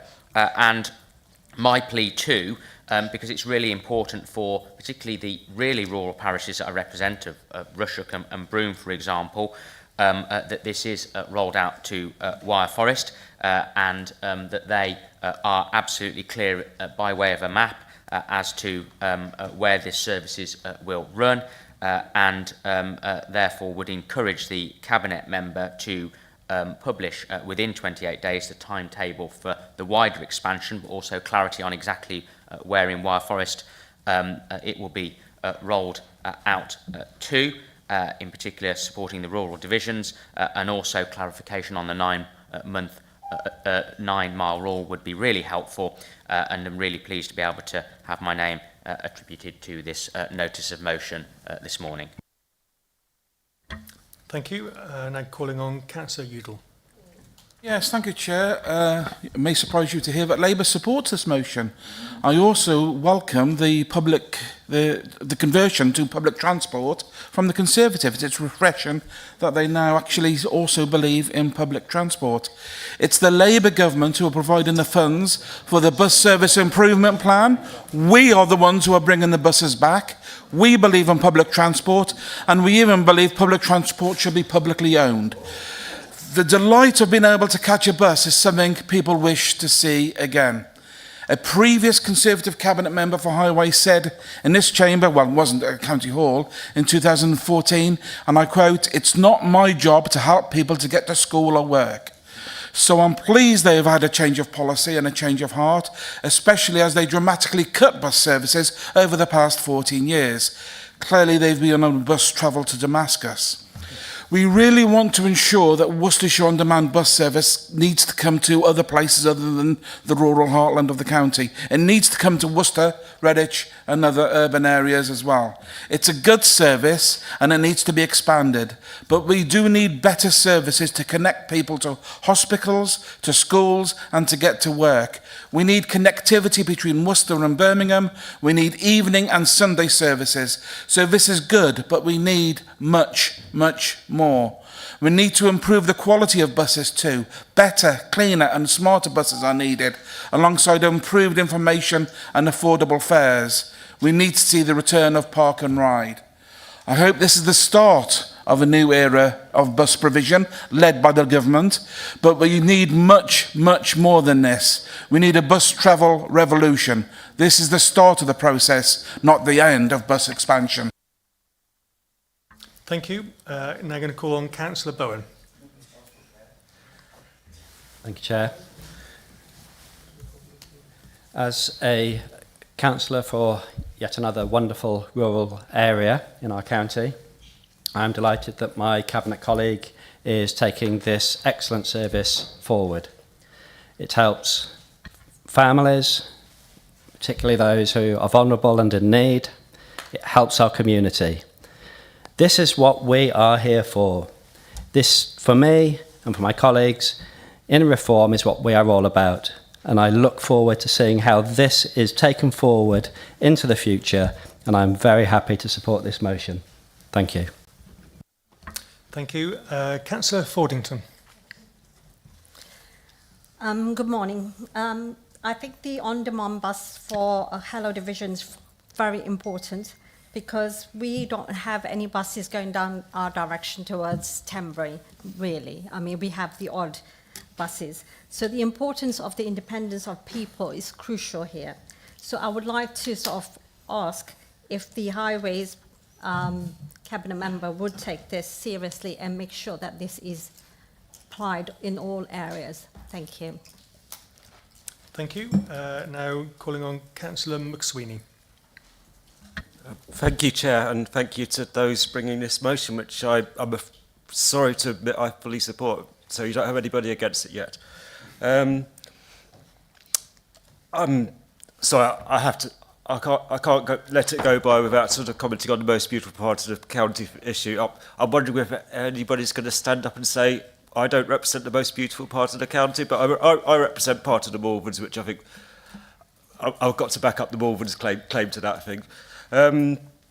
Representing the Malverns, I mean, the current on-demand bus service does touch on my area. As previously mentioned, it doesn't cover it into the whole of Malvern, and I'm going to sort of, to some extent, back up what Councillor McVeigh commented on. We recently had a meeting with George Burton from First Bus, talking about sort of mainly about fixed bus routes, but we commented it onto the on-demand bus service. And I mean, one of the particular things I don't think I've heard mentioned is about integration with of the on-demand bus service with fixed bus routes, and whether that's something that needs to be thought of as part of this plan.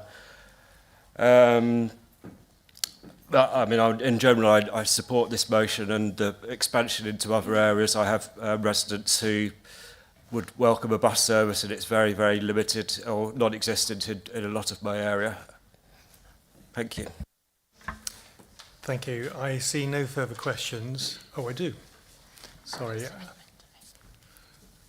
Would you like to ask your question? That's my question. Let's vote. Oh, fine, great. So I'm going to ask move the motion to sum up and to just before we vote on the motion. So, Councillor Perks. Thank you, Chair, and thank you all for still being. Councillor Kent. Apologies, I thought you asked us to sum up. I'm really, really sorry. As a move of the motion, you should have had the right to do that. So I got that wrong. Sorry, Councillor Perks. I'm sorry, Councillor Kent. Please go ahead. Thank you. Thank you. Well, it's brilliant to bring a motion that's got such cross-party support across the chamber, and it'd be remiss of me to not jump on the bandwagon and promote Hollywood, which I'm sure you all saw in the press recently, with a large sign that was erected adjacent to Withall in my area. So several people have asked if we're going to be twinned with Hollywood in LA, and it's something that I will be looking into. But delighted with the strong support. I think there is a number of members made some really important introductions and observations. I think the isolation side is really important, and loneliness.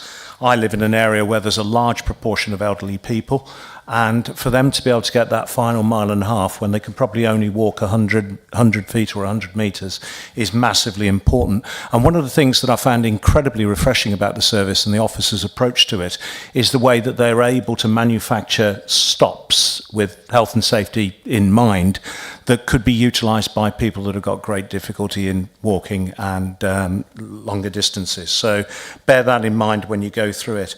I think young people as well, it's massively important for them. Many now, I was very lucky when I started driving that car insurance and car costs was far, far lower than it is now. The costs of car insurance these days is very prohibitive to a lot of younger people actually being able to buy a car.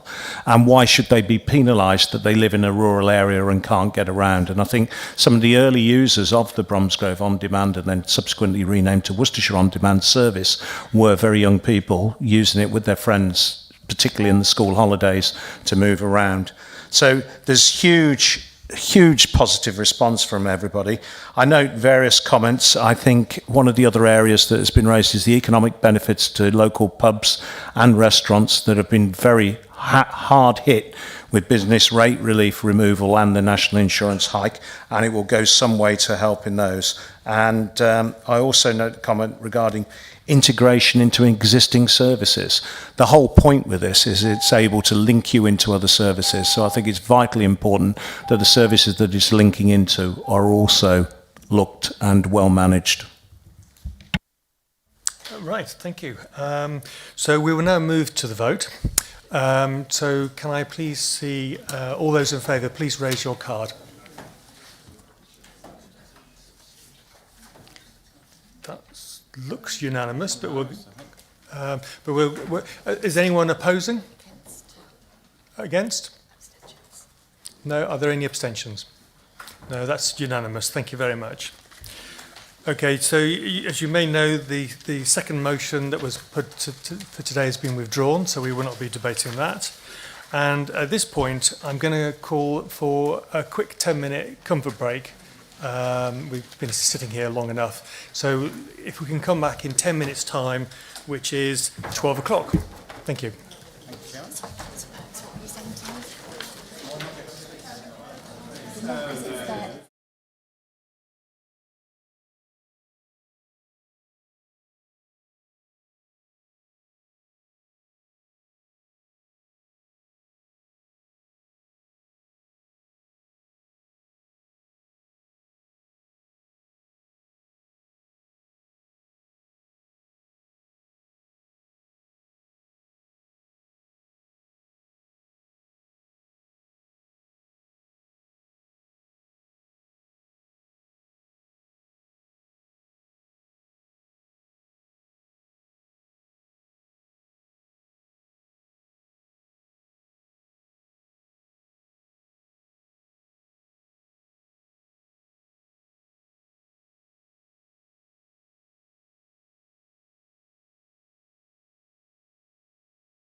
It's 12 o'clock.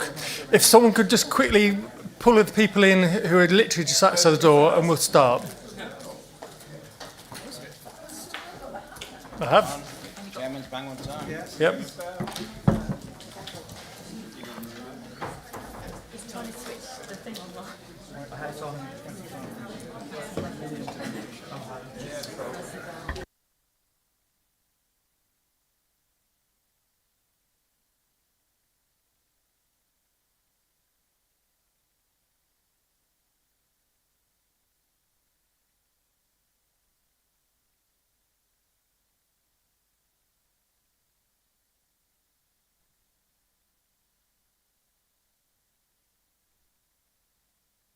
Right, we're going to start now.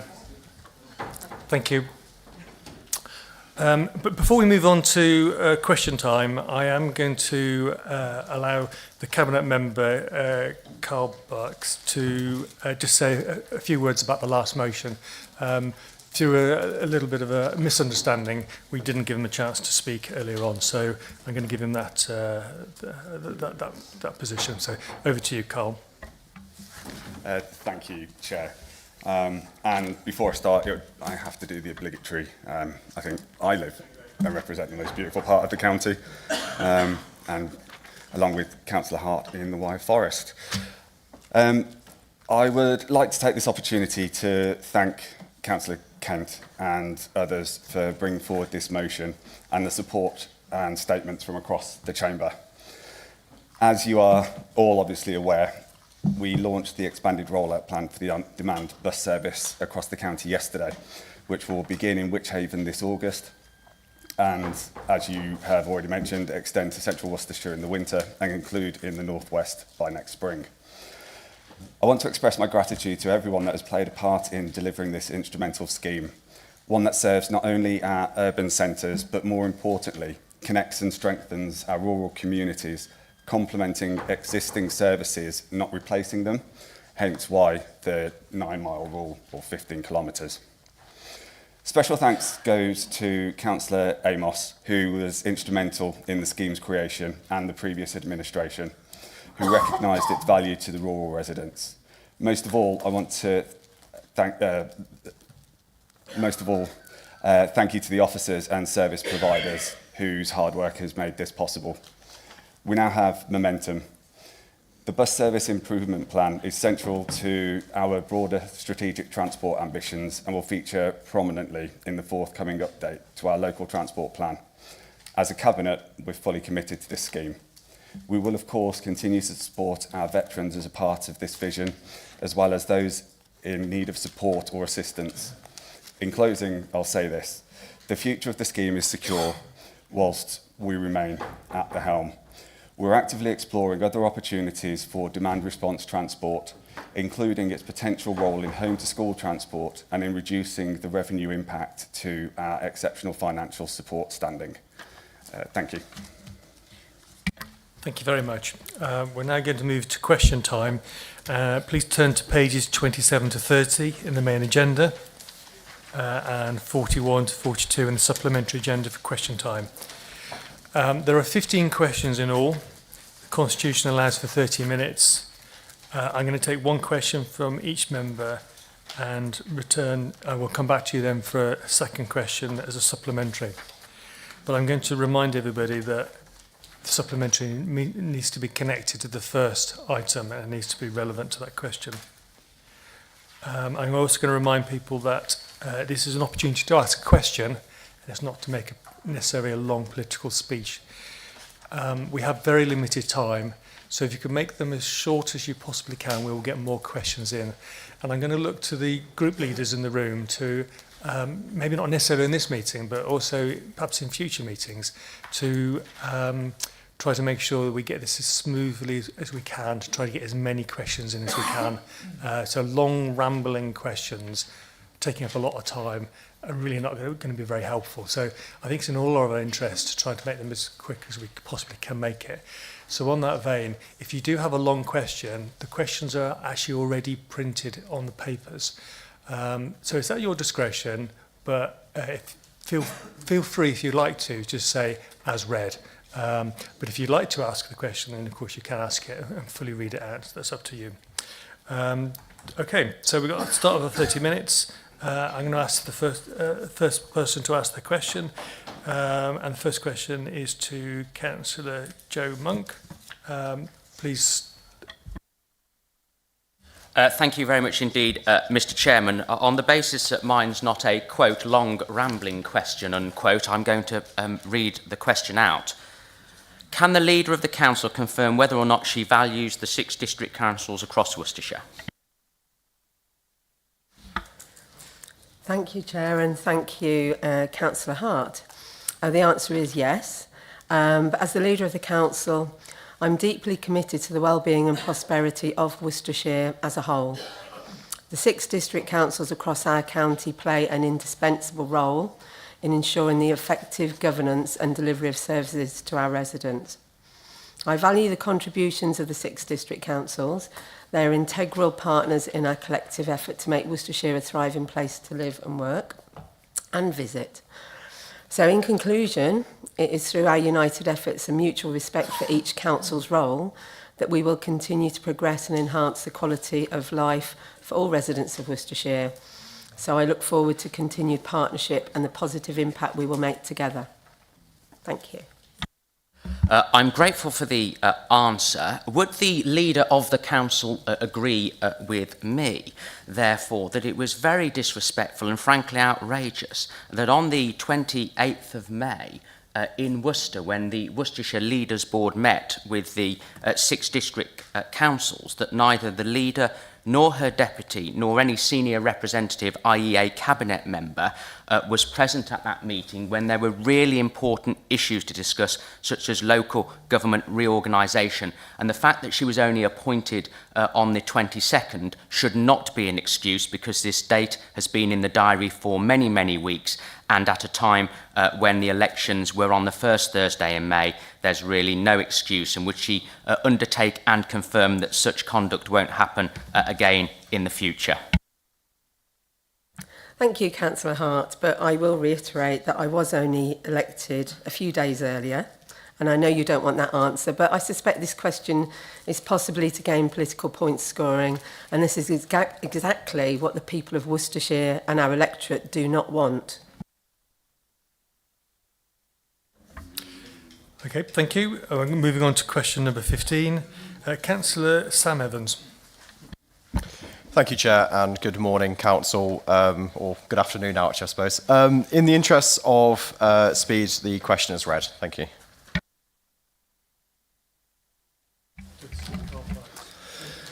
Thank you, Councillor Evans. Although I understand the concerns for safety in relation to the narrow rural road network throughout Worcestershire and the increases in traffic, the implementation of traffic orders for the change in speed limits must be managed in a consistent and evidence-based manner. Speed limits should not be set in isolation. The proposal for the speed limit request to introduce a 40-mile-an-hour limit on Kerr Lane and Copyholt Lane will not be pursued for the following reasons. It is incongruent with the reported traffic accident data for the area. The lanes do not have the speed-related casualty accidents reported. It creates inconsistency of speed limits across the wider network, including the directly adjoining network. A speed limit change must relate to a defined change in road environment. The request is made with respect to 2 lanes within a much wider area of rural national speed limit road network. There is no discernible difference in geometry or environment of these 2 lanes from the rest of the rural national limit network. We have previously consulted with West Mercia Police on this request, and they responded that they are of the view that the national speed limit is suitable for this section of the road. It risks setting a precedent in reaching to requests and pressure, reacting to requests and pressure rather than consistent, focused and prioritised measures based on technical evidence and analysis. A speed survey carried out in 2018 on a straight section of Copyholt Lane close to Banks Green gave mean speed of 36.5 miles an hour. Thank you. Is there a supplementary question? Yeah. Thank you, and I'm grateful for the reply, even if we might disagree with the answer. I take on board what you've said. I do find it interesting that the police don't think it's suitable. When they were asked to do speed checks, they actually thought it was too dangerous to park up and do so. But we are where we are.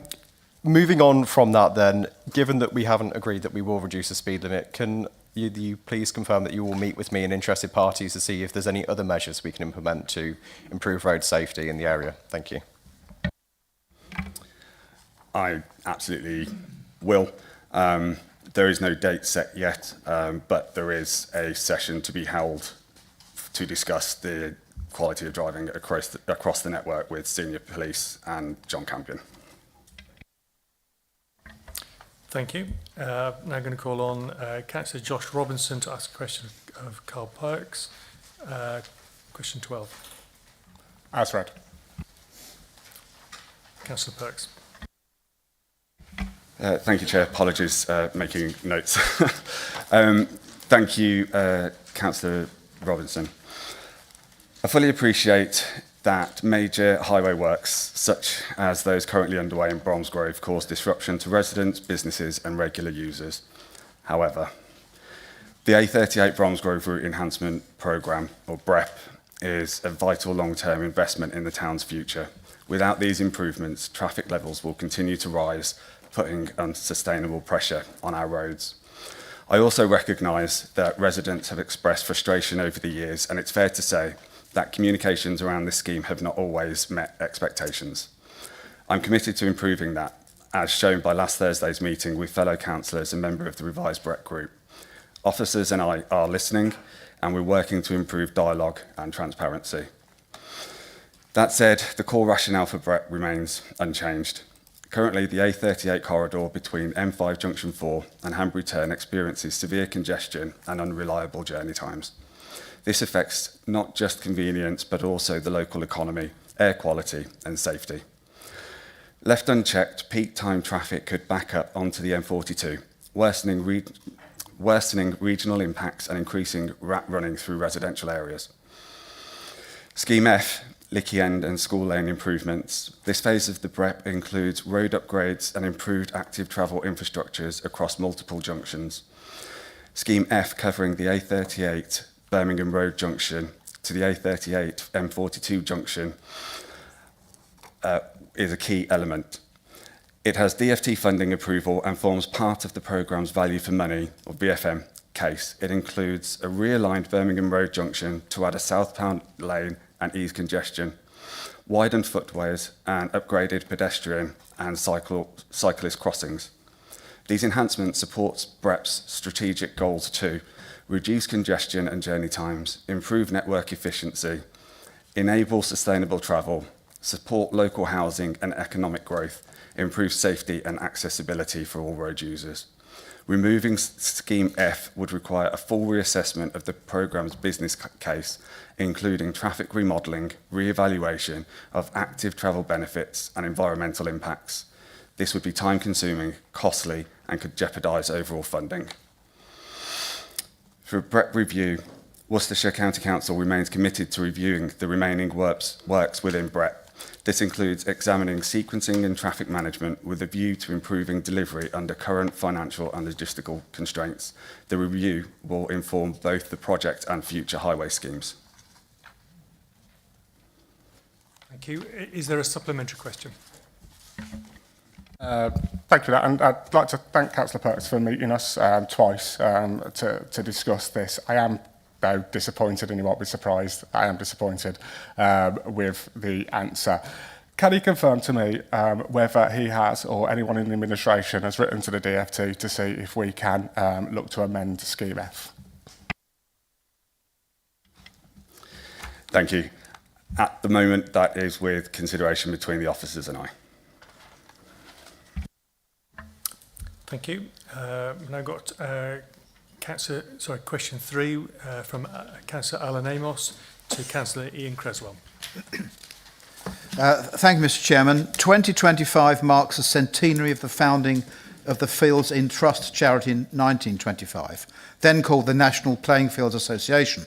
Over the last 100 years, they have played an important role in protecting our cherished parks, playing fields and other green spaces that are of vital importance to communities across the country, including this county.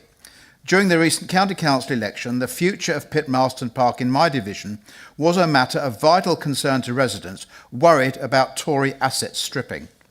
This is a park owned by the County Council, and I promise to protect and preserve it by obtaining field in trust status for it. So, would the Cabinet Member liaise with the County's Legal Services team to begin the process to obtain this status for Pitmarston Park?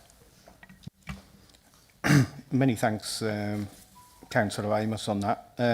I'll answer by saying Pitmarston Park is held by Worcestershire County Council for educational purpose, and with user rights as a public park vested in Worcester City Council.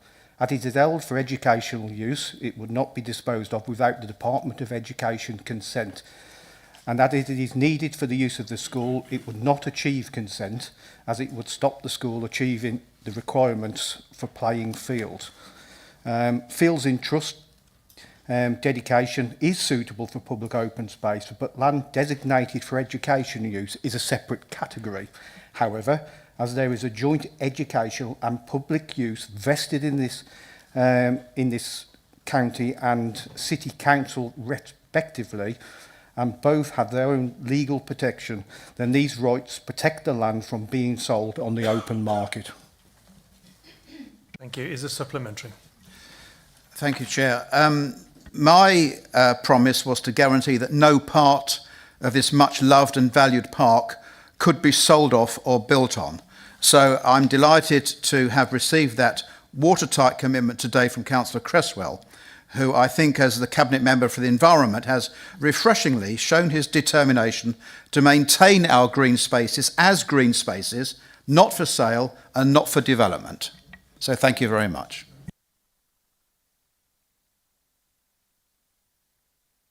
No, it wasn't a question, it was a comment. Okay, right. So next question is question 4. It's Councillor Richard Morris to Councillor Santinder Bell. Thank you. It was terrific to hear that our public health team and the local community won the National LGC Public Health Award recently for their great work on We Are Westlands, an area of Droitwich. This is really important and valuable work carried out with the support and involvement of the previous administration. We had started to take this approach to Redditch, so can the Cabinet Member tell us how this work will continue to support other similar communities and what plans are in place? Thank you. Thank you, Chair. Thank you, Councillor Morris, for asking that question. And I'm glad you mentioned about Westlands project. And I extend my huge congratulations to Public Health team and the residents who were involved in this initiative. Community health development and delivery is central, and it's aligned with our policy, which is family, community, and country. And I'm very pleased to announce that we have some ambitious plans in place for that. So first is we will be increasing the budget for our public health community grant programs across the county. This directly funds the work of local voluntary sector projects.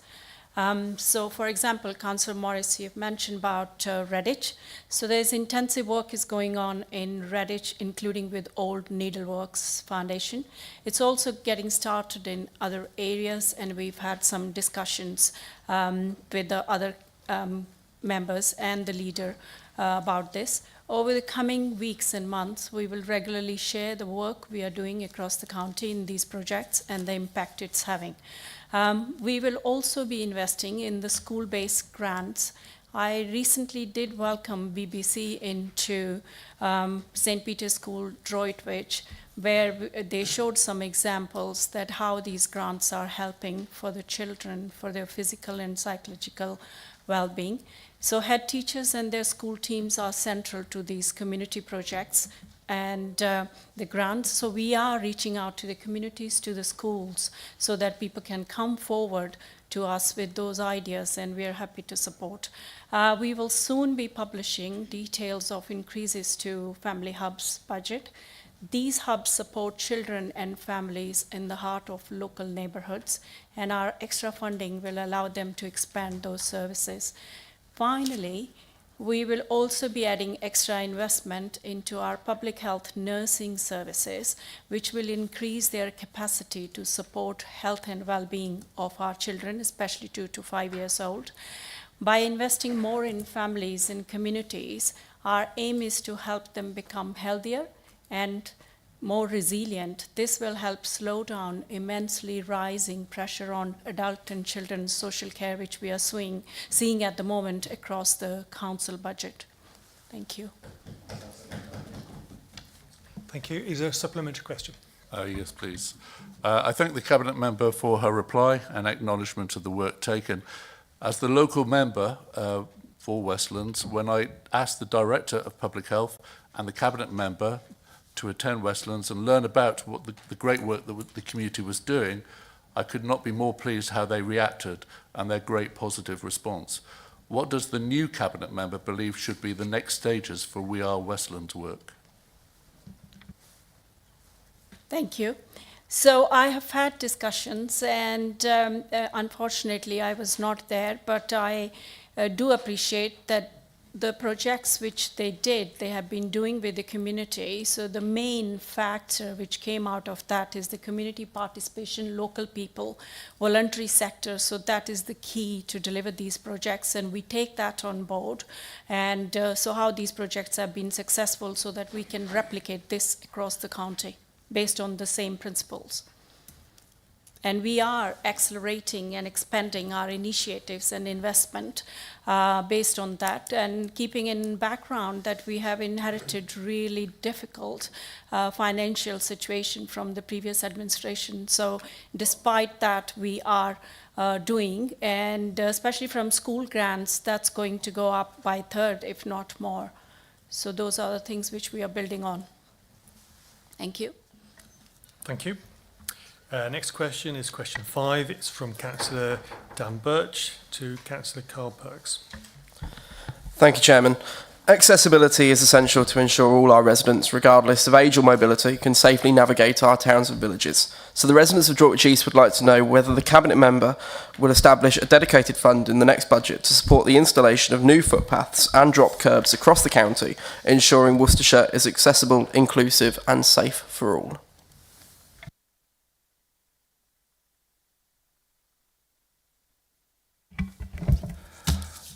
Apologies, I've misplaced my response to you, Councillor Birch. I will get it to you today, if there is a follow-up.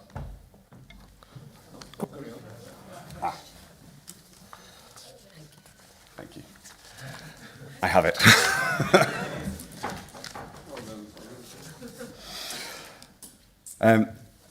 Thank you, Councillor Birch, for your question and the comments on accessibility, which remains a key priority across highways and transport. A small infrastructure fund supported by Section 106 contributes, and Active Travel England enabled around 3 million of improvements last year. These included new and improved crossings, widened footways, rights of way, a mini roundabout and over 30 dropped curbs. Footway maintenance is also part of our wider programme regarding a dedicated fund for footpaths and dropped curbs in the next budget. As my colleague noted, the budget review is ongoing and announcements will be made later this year. In the meantime, the Members' Highways Fund can be used to fund such projects, and some new drop curbs may also be included in the footway programme to improve connectivity and accessibility. I'd also like to remind Councillor Birch and all members that residents can apply for a drop curb via a local highway authority. This involves an application, assessment and fee, and may require planning permission in some cases. Only an approved contractor may carry out the work. It is unlawful to do so independently. Here's supplementary. Thank you, Councillor Perch, for that response. And as you quite rightly pointed out, members can use their divisional allowance, and that's what I have been able to do in some cases, but of course that budget is relatively restricted. Now, on the 29th of April, Reform UK Droitwich and Evesham shared their manifesto, which did include ensuring that dangerous crossings undertake an emergency road repair blitz and will be dealt with. So would the Cabinet member agree with me that part of ensuring that we deal with those dangerous crossings is ensuring that sufficient money is put in place and that a review is undertaken across the county so that we can understand where these dangerous crossings may be and how we can go about fixing them. Thank you, Councillor Birch. I can assure you that surveys are done across the year, across the whole of the network, and so any unsafe crossings will be reported, picked up and maintained. If there are any in particular, I'd invite you to send them to me. Thank you. Next question is question 6, and it's from Councillor Richard Udall, and it's to Councillor Alan Amos. My good friend Alan Amos, it's a question I ask as noted, as read.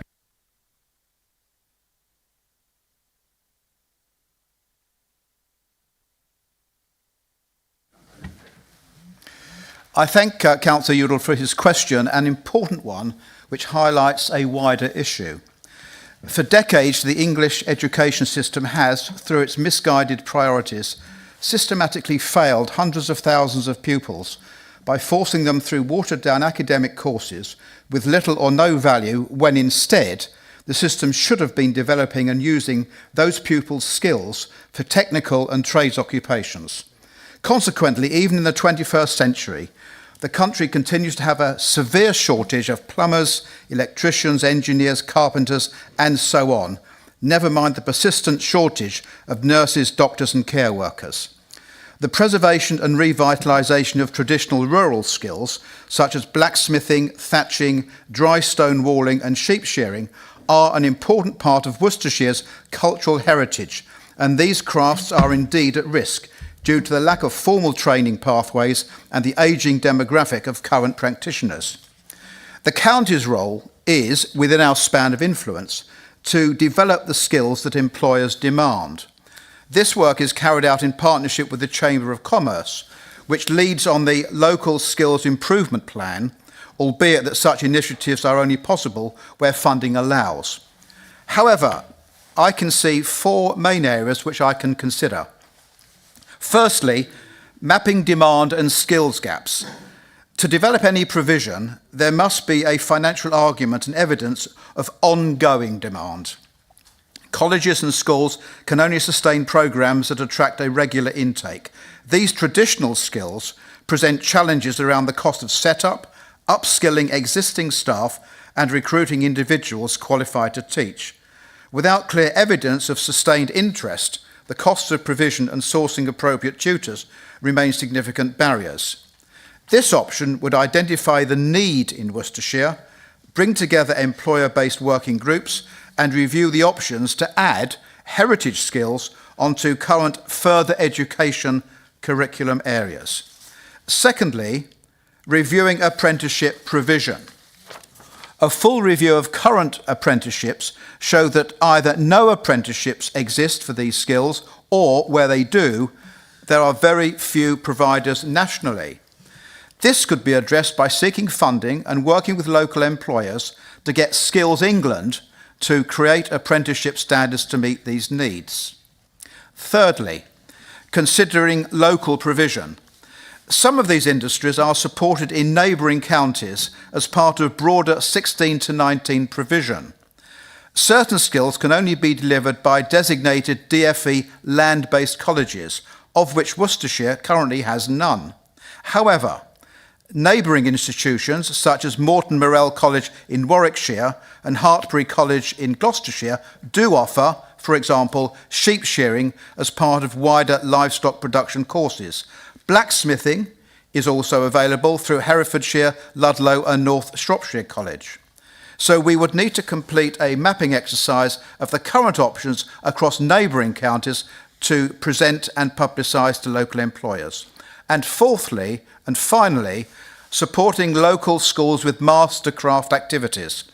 If funding were available, our early careers team could support activities to encourage schools and colleges to integrate rural heritage skills into their careers programmes, including employer encounters at farms, site visits and so on, ideally delivered in partnership with local craftspeople and rural businesses. Wychavon District Council has been approached by a dry stone walling business seeking financial support to train a cohort of young people. So, overall, Whilst welcoming these opportunities, the lack of resources and funding do present real challenges. But nonetheless, and this is important, nonetheless, whilst the current sector focuses within the skills and employability team are construction, engineering, digital and health, where a number of initiatives such as the construction boot camps are underway to engage young people, I see no reason why this list cannot be expanded to incorporate some or all of these rural subject of this question. Thank you. Is there a supplementary question? There is indeed, Mr. Chair. I would like to thank Councillor Amos for his response. I agree with virtually everything which he has said. He will be aware that those seeking such skills for employment live across the county, not just in rural areas. In fact, I get many contacts from residents in my own St John's area of people asking for help for this. Young people in St John's are keen to get the skills to equip them for such work and for new lifelong opportunities. So this is critical for their life chances. But these skills need to be accessible, so neighbouring counties may not be suitable for their accessible needs. So I can ask him to meet with me so we can discuss how we can move forward to ensure success, not only for the projects which we've talked about, but for the children who need the talent and the skills required. Mr Chairman, I'd be very happy to meet with Councillor Udall. Indeed, meeting with Councillor Udall is always a pleasure, and on this occasion we can actually talk something other than politics. Thank you. Right, I'm now going to move on to question 7, which is from Councillor Matt Jenkins to Councillor Ian Creswell. Thank you, Chair. In summary, can I ask the Cabinet Member if he agrees with the scientific consensus that climate change is happening and is primarily caused by human activities? Thank you very much, Councillor Jenkins, on this. I pondered the answer to this before I go to my answer for quite a while. I also read many different sort of like pieces of information on it, and it all depends on which side that you want to sit, what hat you want to wear. So I will simply say that this is a very complex area of science, and the question on consensus of human activity simply can't be answered yes or no. But I would be happy to discuss this at any point outside this council chamber. Thank you. Is there a supplementary question? I think so. Thank you, Chair. And thank you for the answer. The fact that it had to be pondered and you had to think about the answer was obviously a problem. I think the answer is obviously yes. And I believe there is some in-house training within the council. Yes, it is. And it's a scientific fact.